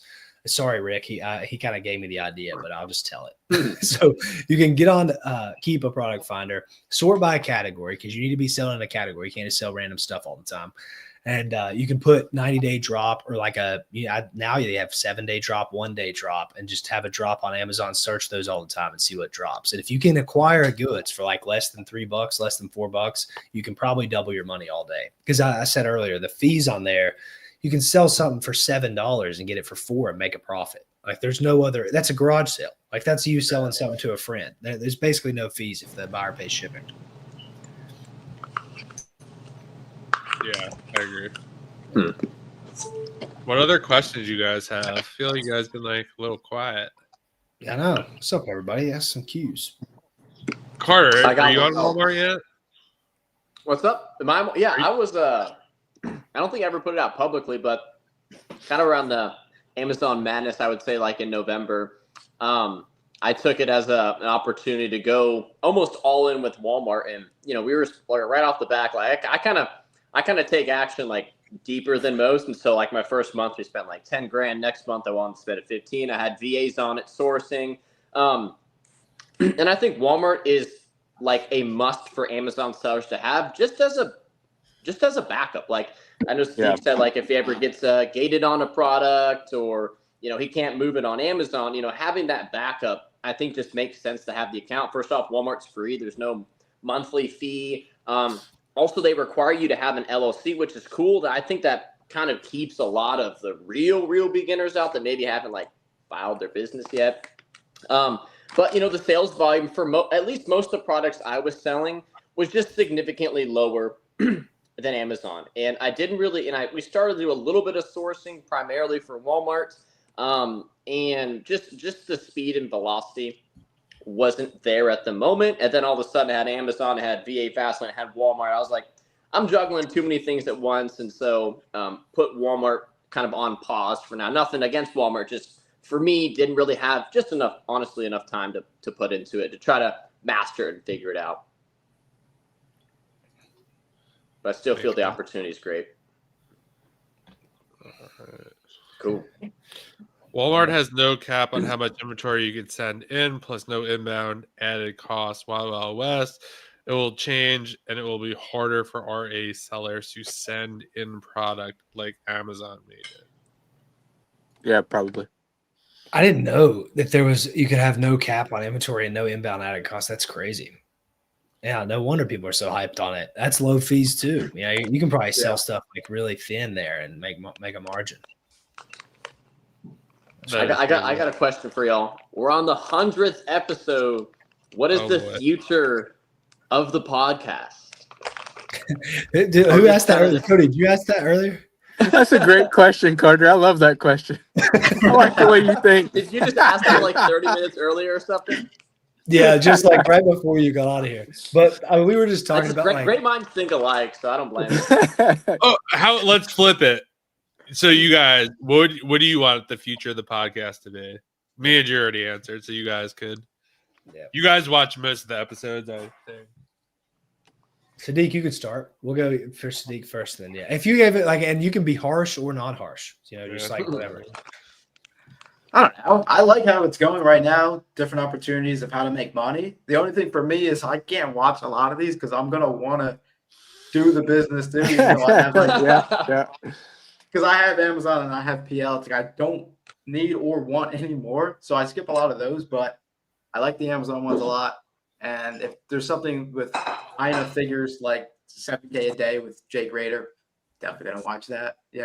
So all right, just keep doing what you guys are doing. I like it, and you're clearly growing over time. So it seems like it's going well. Thank you. How about you, Cody? Yeah, I loved what you said about getting small, like unknown, successful people.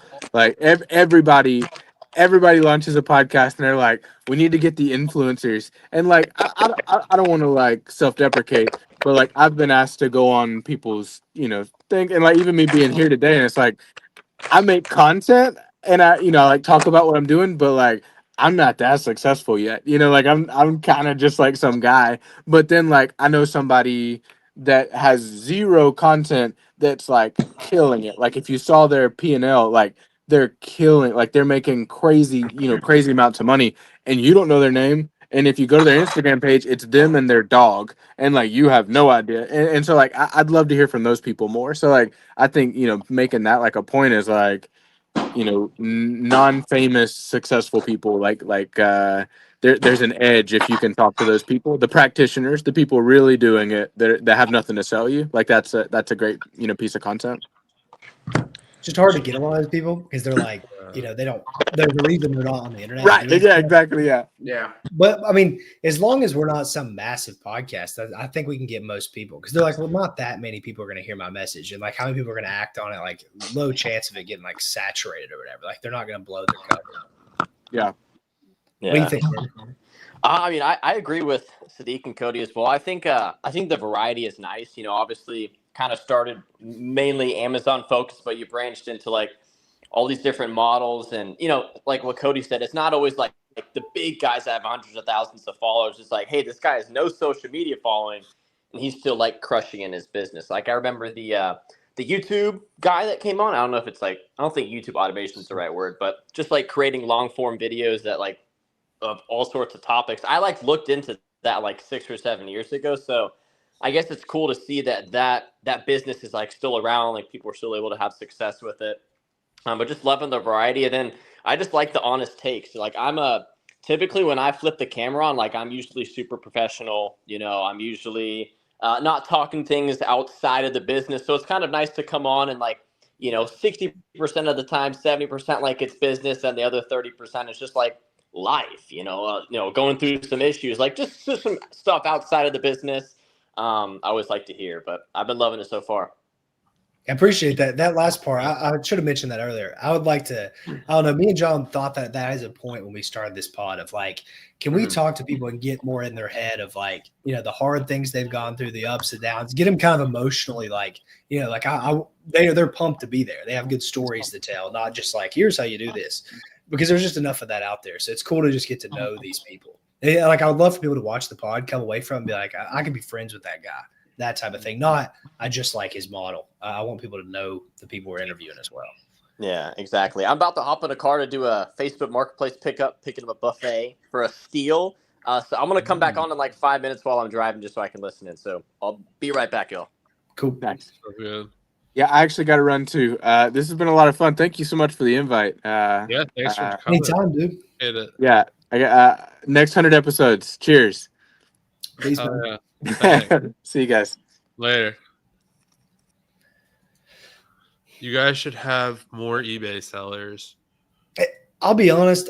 We and John have both talked about this. The Amazon, the eBay, the reselling people in general, I don't know how many of those will get on in the future unless we're in a time crunch and John's like, hey, we'll get this person or whatever. Just because we've had so much fun interviewing the other people. Like, he gets a lot of the UGC people and the Amazon influence and that kind of stuff. And like, I'll randomly pop in with some random person making like 50 grand a month doing something random. So like, we both kind of like that kind of thing. We'll probably stick to Amazon people because we just know so many of them, but I don't know. It's like a bit repetitive. It's hard for us. Like, I don't know, dude, I don't know if you felt like this last few episodes, like Amazon people and reselling people. It's like you get to 30 minutes in the pod and we're like, oh my gosh, how are we going to get another 30? Like, I don't know what else to ask. Like, we've already asked everything possible.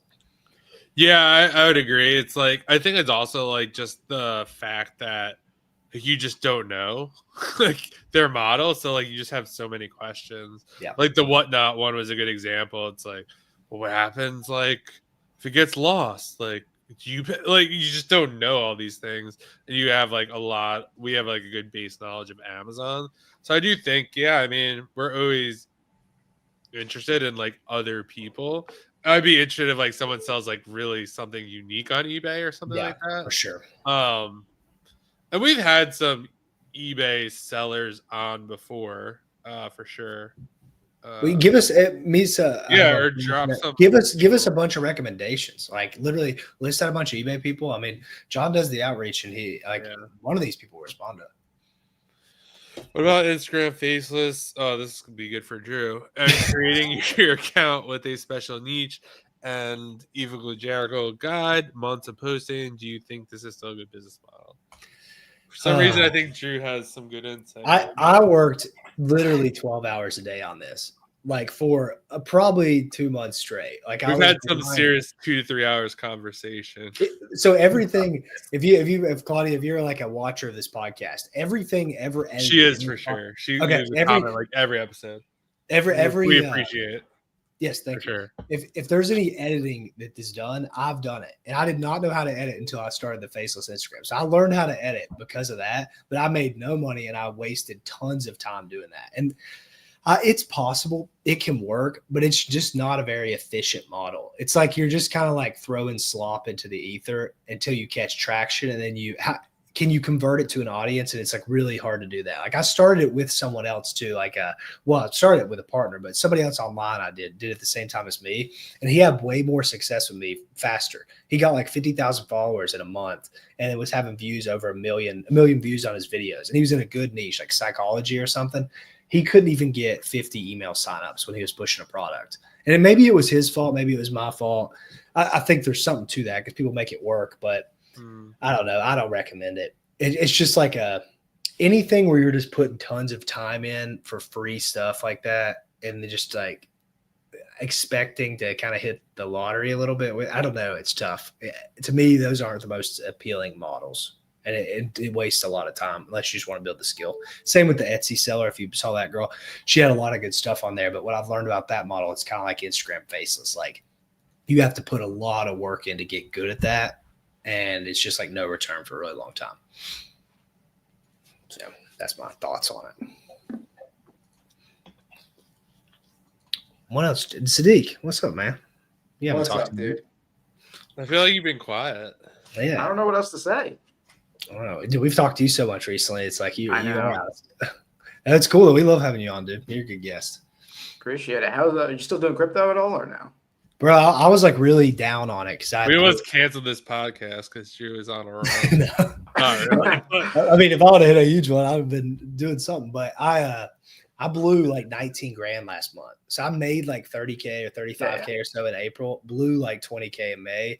So I was pretty down. I was down like my last 5K in there. And then I just made 4 grand right before this pod in an hour. Like I hit a huge bunch of good ones. But I'm not doing it all the time. I kind of just like put it on the back burner for Whatnot because the vision, like, dude, the Whatnot stuff I think can be massive. Like if the right things go and you can be a good person, like I think it can be something where you can literally make like $1,000 an hour, $500 an hour, like easy. If you just have the inventory and you have the right audience. So I'm kind of going all in on that for a bit just to see if I can build it up. Like I'm just going to test a bunch of stuff and see what happens. Yeah, the daily payouts might be, and the no returns are like the best part just because you can turn capital so fast. Imagine if you had daily payouts on Amazon. I would have made like 10x the money at least. And a lot of those bigger guys you guys have seen on social media who are pumping like 10, 20, 30 plus million a year, they have daily payouts because they've been around forever. So I had them when I was on there. Like no, what is it? I had a reserve, but I would get payouts. No, they don't get reserves. Oh, okay. Yeah, that's not. Yeah, daily payouts, no reserves. So it's like you can sell something FBM today and get paid out tomorrow morning. Yeah. Did you see that thing that they released with the app that you can't list FBM on your phone anymore? What? I did not see that. Someone posted that on. It was a big person on Twitter. Might have been Arbobs. Okay. Basically, like I don't know if it was a glitch or whatever, but like the whole like, oh, you're in Walmart, you just posted, see how many you sell. Suppose that's done. Well, I don't do any RA or FBM. So. Well, Okay. on the crypto thing, I don't know if you saw in that group today, but somebody posted their wallet and how much volume they had done on Pump Fund, which the Pump Fund's doing like an airdrop, which is like when they drop. Well, that's the speculation. They'll like Yeah. drop a token to a bunch of people, and like these airdrops in the past have been insane from certain cryptos. Like people have made 7 figures, like high 7 figures off these airdrops. Well, he was like, "Can anybody beat my wallet?" I don't want to say his name, but Yeah. and not only was the wallet that I sent more volume than him, I have another wallet that had more volume. So I have 2 wallets that I'm hoping that I get an airdrop of like 50 to 100K because I'm like a top 3,000 trader on there in terms of volume, like all of Pump Fund. And there's like literally hundreds of thousands of wallets. So that's what I hope, dude. If that happens, I'll probably get out of the crypto mostly. I'll cash out, keep like 30 grand in there, and then see from there.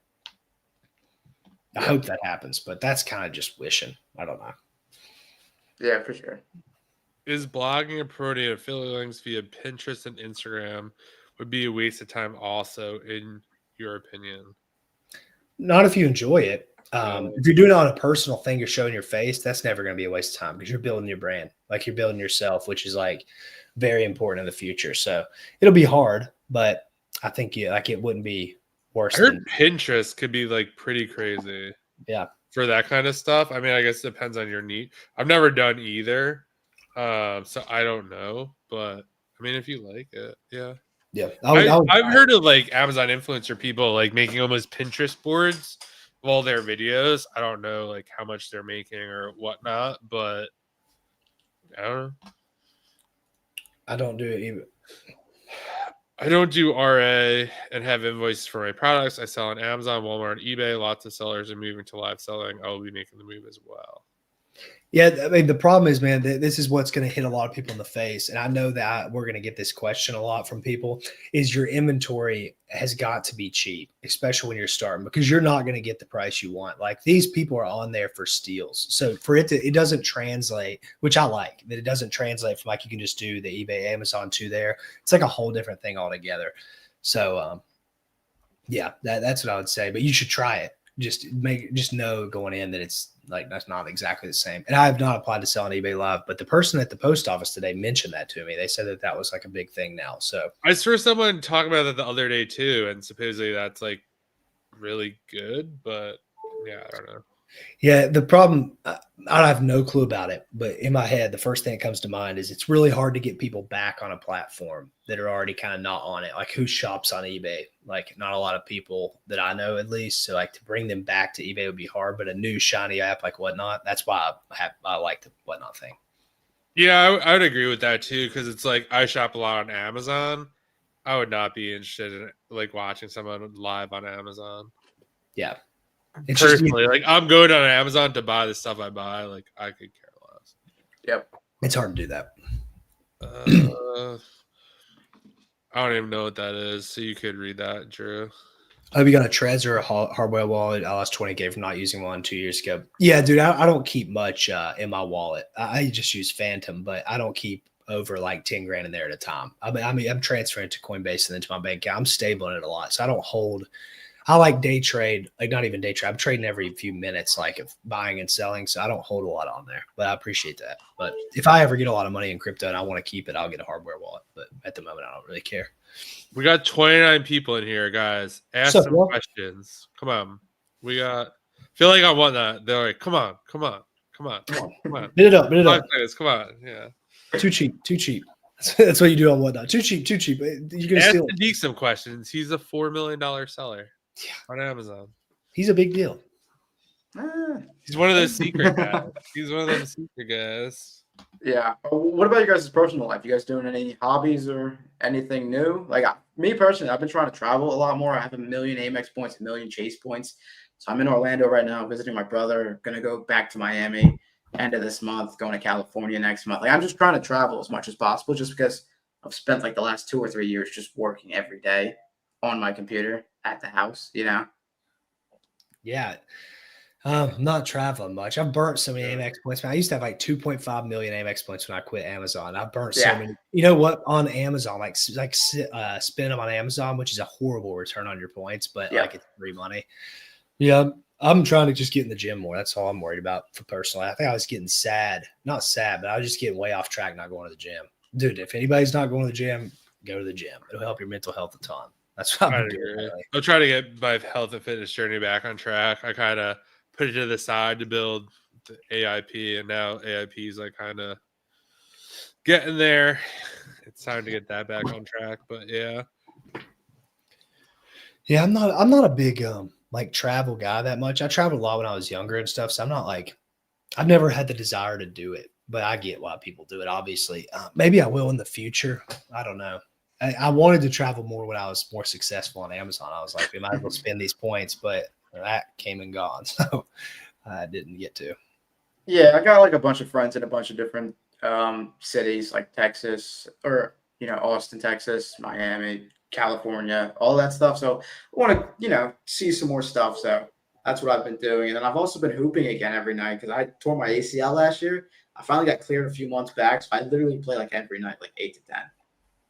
That's what I want to get into, man. I was thinking about joining a men's league. Somebody invited me to one, and then I told him I didn't want to join because I was too scared of getting hurt because I just got my own health insurance like last year, and I didn't get the best health insurance or whatever. And I was like, man, I can't afford to get hurt, dude. My life will be in shambles. But I just got to stop caring about that because getting some hoops in here and there is very fun and good for you. Yeah, that thing burns more calories than like anything I've ever seen in my entire life. Like I have a whoop band. Dude, I burn like 1,300 calories every time I hoop for like an hour, 15 hour, 20. And the only thing that will probably beat that, I think, is like swimming. That might be the only thing. Yeah, dude. The same way. I was burning like 1,400 calories playing like 2 hours, like kind of casually, not even playing that hard. I'm like, whoa, that's like a whole day. That's like almost half a day of eating. That's huge. Yeah. do you like the Whoop band? No, I don't even have it on right now. This thing is like, it's terrible. But it's really, apparently the best at tracking. So. I like thought about getting one, but I'm like, I don't know. Well, what I will say is the newer one, I think it has like a 2-week battery life, so like that's ideal. The one I have is like the one they just released a brand new one like 2 or 3 months ago. I got mine before that. I gotta charge this joint like every 3 days, and I'm like, this is so annoying. Oh, that is annoying. Yeah. What's something you guys do that no one knows? Like a Zeke, you go first. You got any skills? Dude, Hey, Carter, can you mute your mic? It's a little bit. I got it. Okay. Yeah, whenever you're out of the car, just unmute. skills, bro, I have no idea. I don't know. I just play basketball, I work on the business, and that's like it. I would need some more time to think about this. What about you, Johnny? You got any like unique skills that you do? I don't think so. I feel like I don't know. I feel like sometimes you like I don't know. Like you see like, oh, what do you do? Like it's like I work. Yeah. Like I enjoy working. Like it sounds like I love doing this podcast. Like I don't know, is getting everyone together for a live a skill. But you know what I mean? Like I just really enjoy like working, and like maybe that's not the best answer. But yeah, I don't have like I feel like Romer and like Rakin back in the day, they were like salsa dancers. I'm not into that. Oh, sorry, Carter. Yeah, the mic was just like it was so loud. Yeah, It it's was fine. something happened. I mean, I like to like try new wines, go to breweries. I mean, I can drink tons of liquor. That's my skill. no. That's not what I'm saying at all. But like, that's not a skill. But like, I'm trying to think like what I do outside. Like, what do you guys do outside besides working? Well, I don't do like a lot of stuff like that, but I know I can do a bunch of. I don't think I've ever told anybody this like online. I know There we like a go. bunch of. When I was younger, I like just would get good at stuff. So like I can solve a Rubik's cube in like under 30 seconds. I can play the ukulele. I can do like some magic tricks. You and can play stuff. the ukulele. Yeah. That's I haven't cool. played in a while, but I used to be like pretty decent at play. I knew a few songs I could like play them even when I was like hammered. And then I could solve a Rubik's cube fast. And then there's other stuff too. I'm really good at ping pong, pretty good at pool. I like got good at a bunch of stuff over my life. So that's kind of my skill. I'm actually But there's pretty a ton. decent at darts. Now you say that, I'm pretty good at darts. I got one. I'm okay at golf. I have a top 5 record at Philly Top Golf. That's pretty good. Really? Yeah. What do you shoot? I don't normal golf. I just top golf and mini golf. That's it. So I don't Yeah. know how I got that, but I don't know. I've been to Topgolf a lot because in high school, my buddy worked there. So whenever he had days off, we would just go for free for like 2 years straight. So Dang, All right. that's cool. I played golf. I started golf last year, but dude, it's so hard. It's so time consuming that I've played a few times this summer, but or whatever time of year it is right now, but it's hard.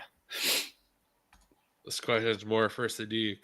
Sorry, I'm new to the podcast. How do you guys sell? Drop ship, OA, RA, invoice. Me and John do not sell, but just that way. I just buy cheap shit on the internet and sell it for more expensive on Amazon, and that's it. But me and John used to sell more. He still sells a little bit. I like phased out like 2 years ago, but I used to do 2 mil a year. So I was a pretty big seller at one point. Decent, I guess. Yeah, I mentioned it before. Like it was literally you and Soros I looked up to, and that was pretty much it.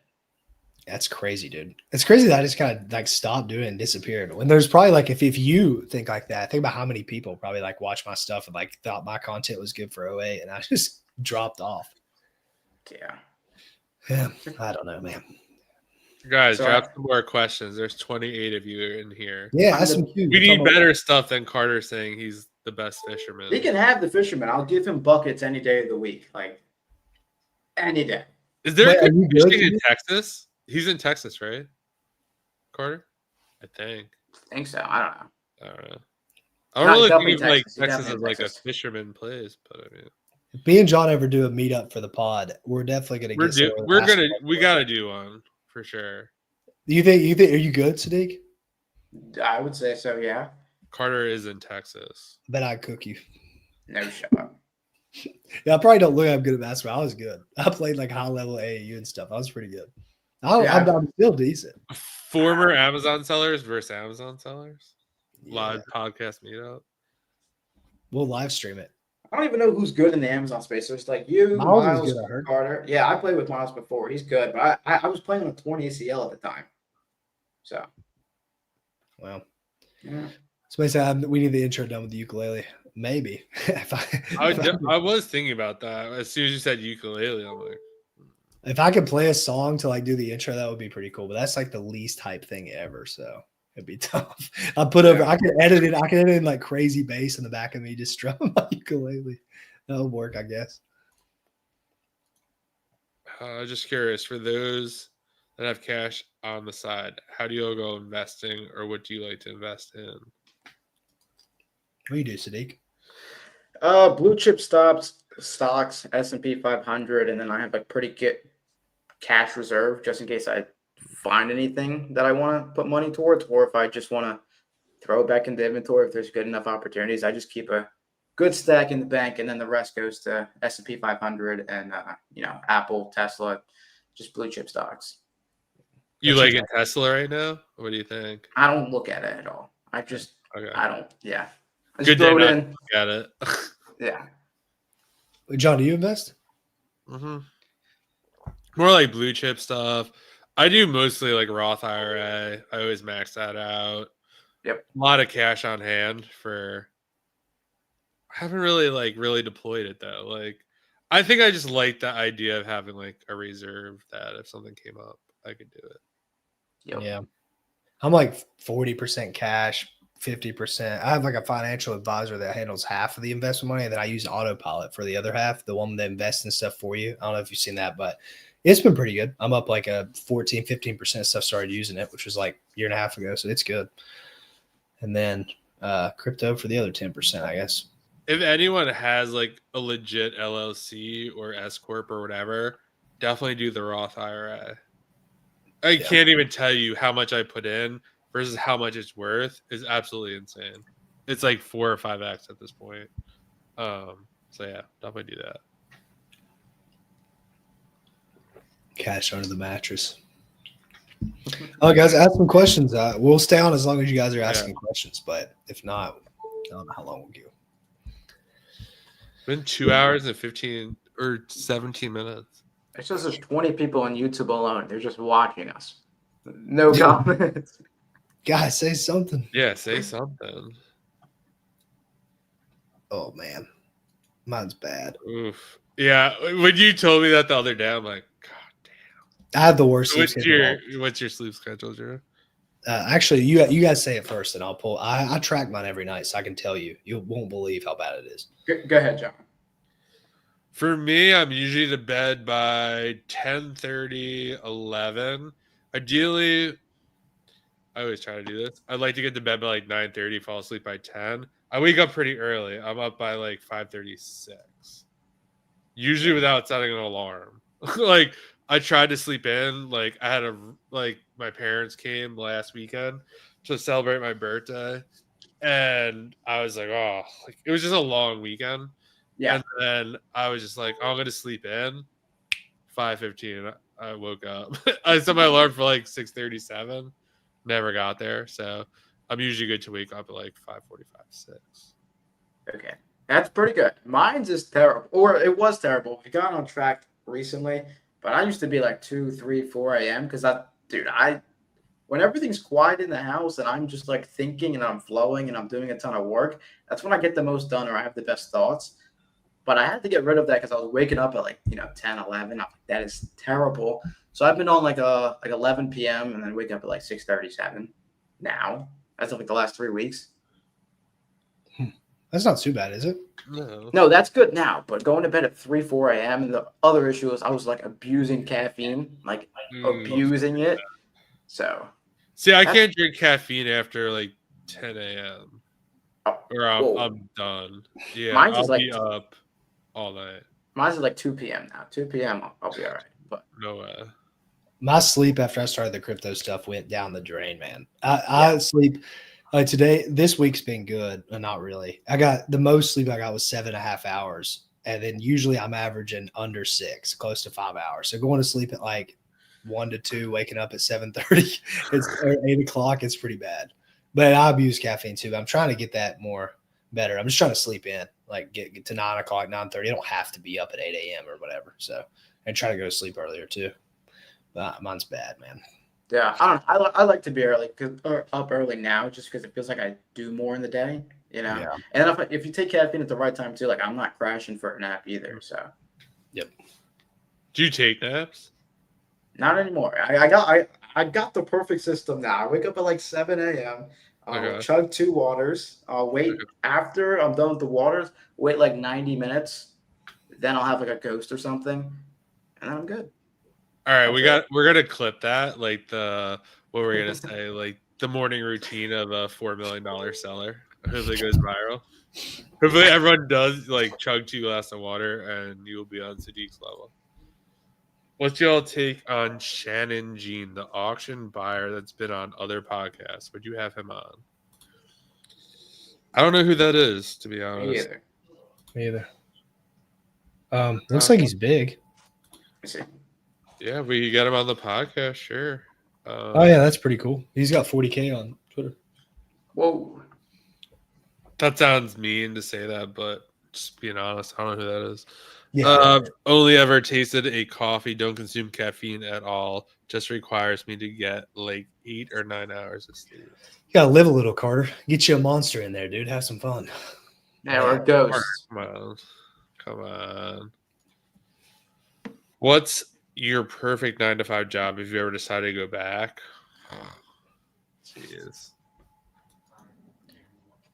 John, you're the only one that can answer this. Yeah, you never had a job, right? Dude, I've worked at Papa John's for like 10 months when I was 16 during COVID, and that was it. Yeah, I've worked at Payless and TJ Maxx for 2 months apiece. That's it. I don't know if there would be a perfect 9 to 5 job for me, to be honest. Yeah, no, I can't really. Would you work? Here's a good one. Would you work at a brewery? No. You wouldn't like want to give tours or anything if it was something you really liked? No, because it's just not like, I don't know. Like, I feel like I like to see the tour, but to give the tour, I'd be like, no. Like, I don't know. Like, yeah, that wouldn't be, I mean, yeah, I don't know. I don't think there would be a 9 to 5 that would be the ultimate for me. Yeah. It's just hard once you kind of get that freedom. You guys don't know because you guys had like these like normal people job, like normal teenage jobs. But like once you get like out of the 9 to 5 and you realize like you can make more money, there's something about like being able to replace your salary, that's like, damn. Like, it seems impossible. Like, when you're making, like, let's say, call it like 50, 60 grand.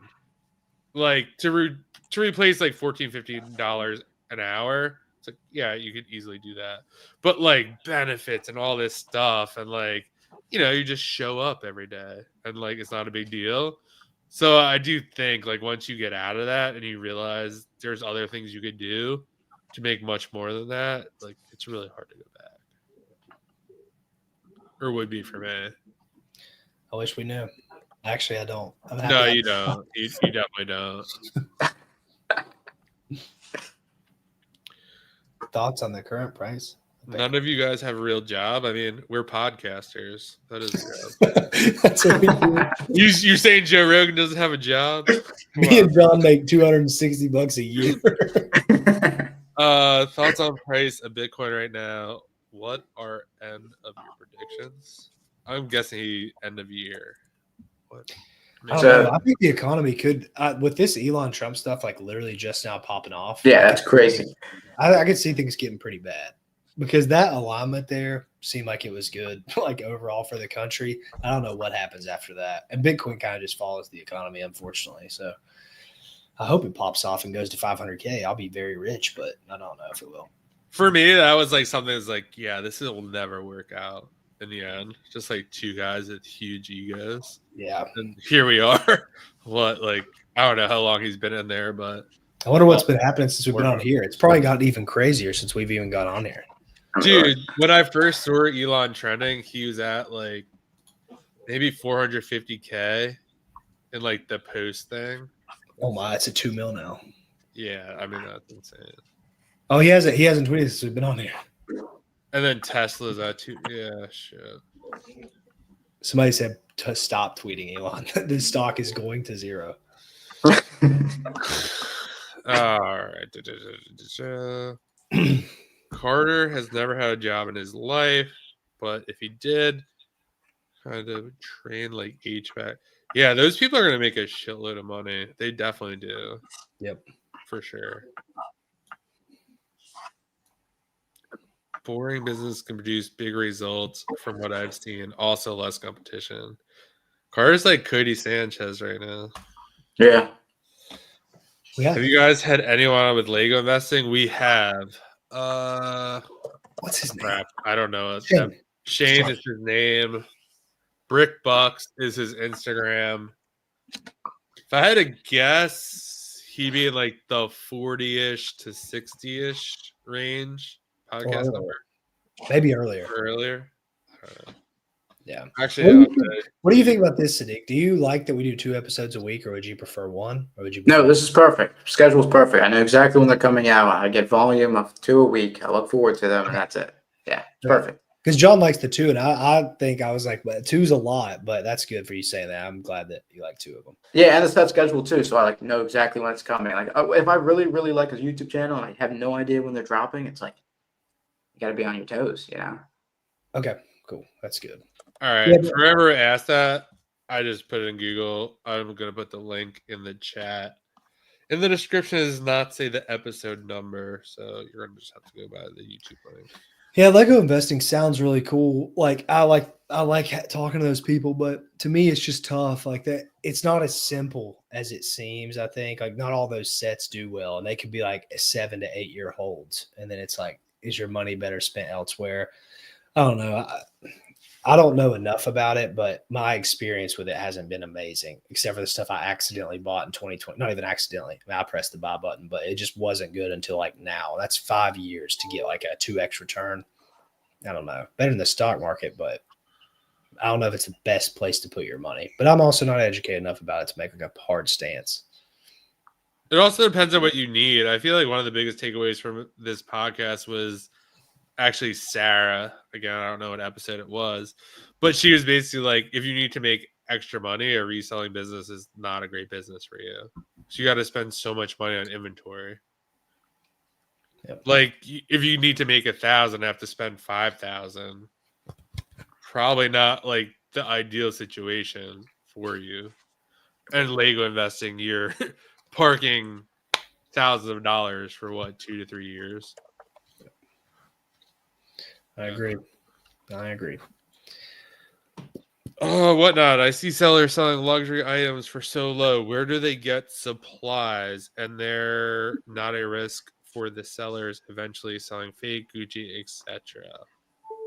Yeah, I think that stuff is either stolen or fake, but like because there's no possible way to do that. But I noticed this. I noticed people selling electronics on there for so cheap, and I was like, this makes no sense. Like these have to be stolen or fake or whatever. But then I learned the pallets will they'll get stuff from pallets that might be a little bit damaged or whatever, and that stuff can equal to like $1 or $2 per unit, and you're selling it for like 15. And then also, uh, you can get inventory from China that isn't on brand. It's just an off brand that's really cheap and sell it for more on there. That's one thing I'm going to experiment with. That's one of the things I'm going to buy and test. But so that's on that end. But on luxury items, it's got to be stolen or fake. And I'd say they don't care about the risk. Make 100 grand, make 200 grand, and then just pop off. Who cares? Like, I think they probably just did the risk assessment. Like, I'm going to just delete this account one day, whatever. Well, another funny thing about it is like when I signed up and did the thing, like I think 5 things pop up. So you go through this onboarding thing. It's like please don't sell fake goods. Please ship with it. Like it's very wishy-washy. Yeah. Like it's not like we're gonna kick you off if you're selling fake stuff. Again, I'm not recommending to do this, so please be clear about that. But like it was like literally 5 things like, hey, please ship on time. Please don't sell fake shit. Please don't like curse on the thing and be nice. Don't leave negative comments. And that was kind of the terms of service. And it's not like you even like hit a checkbox to agree to it. It's like, hey, if you could just do. Oh, let's see if Jameson comes on. He's just said he would. Sweet. Yeah. Yeah. I think I got to jump off now. It was good talking to you, boys. Yeah, appreciate it. Yeah. For 2.5 hours. Awesome. Yep. All right. See you guys. Peace, man. Later. Let's see if Jameson comes on. If you guys got any more questions, let us know. Carter said, what's been everyone's biggest loss this year? I'd say me and John haven't even taken any losses where he doesn't have like a spending based thing. And I've lost so much money on crypto at certain points, but overall I'm up. So I think both of us probably haven't even taken any losses, have we? Have you taken any? No. Yeah. Some weekends I get really drunk and spend $500 on my credit card. That's probably the biggest loss I take at a time. Yeah, I mean, I don't see this podcast as a loss, but if you did like the time, yeah, but it's not even that big of a loss. Yeah, I guess it's not.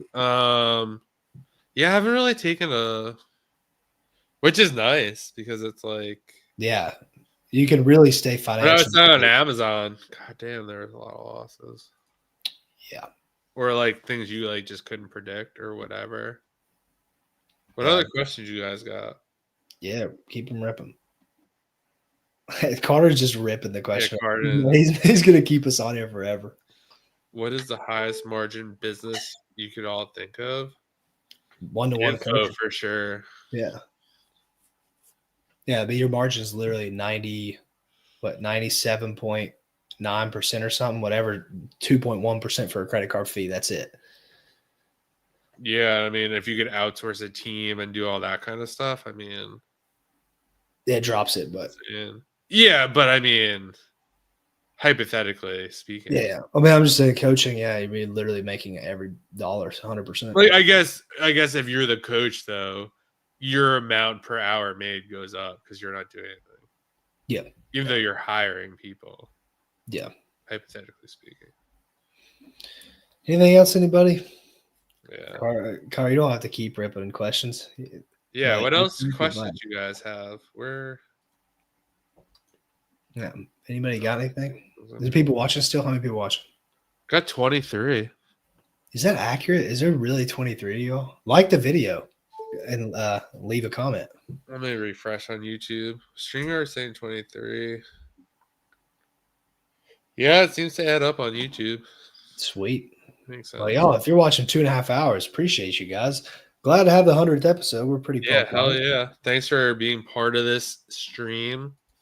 We'll give Jameson, I don't know, 5 minutes. Cool. Yeah, let us know any questions if you have. Really appreciate all the support, especially if you guys are here. Yeah. Do you have any parting words? I don't think Jameson's gonna come, but Okay. No, I just appreciate you guys. It's awesome we getting supported. I feel like we're taking some growth on the last few months. Like our podcast has kind of like doubled, tripled the last few months, but we both knew that would come over time, just but keep producing like stuff. I would love for a time where every time we put a podcast out, it gets over 1,000 views. So we yeah, appreciate all the support. Always comment that stuff does help the algorithm. And if you ever have recommendations to us, if you don't like something we're doing, you do like something, you want us to have somebody on, DM me or John. People recommendations, DM John. He does most of the outreach, and then the other stuff, just message either of us. Some of our most popular people have been recommendations, actually. And yeah, I think if there's any takeaways from this, it's like we've been doing this almost a year and a half. So, there are definitely some days where like, I don't know if this is working, man. Like, we got 50 views. Like, what are we doing here? But like, you just gotta stick it out, fight through it.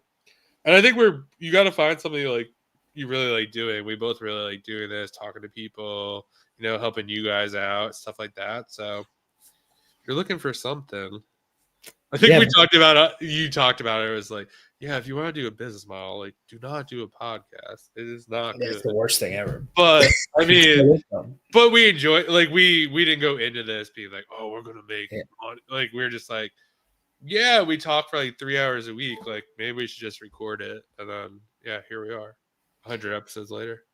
Yep. And what I'll say to everybody, this is good parting words, I guess. I said this on a podcast that'll come out later, but I'll try to articulate it better. I don't want this to be discouraging, but whatever you decide to do, and you're going to have a lot of opportunity watching these podcasts that we do. There's like so many people we interview, and you get to test this out. And a lot of this stuff is going to take you far more effort and far more time than you think. Like we've done 100 episodes of these. We've edited some, we posted clips.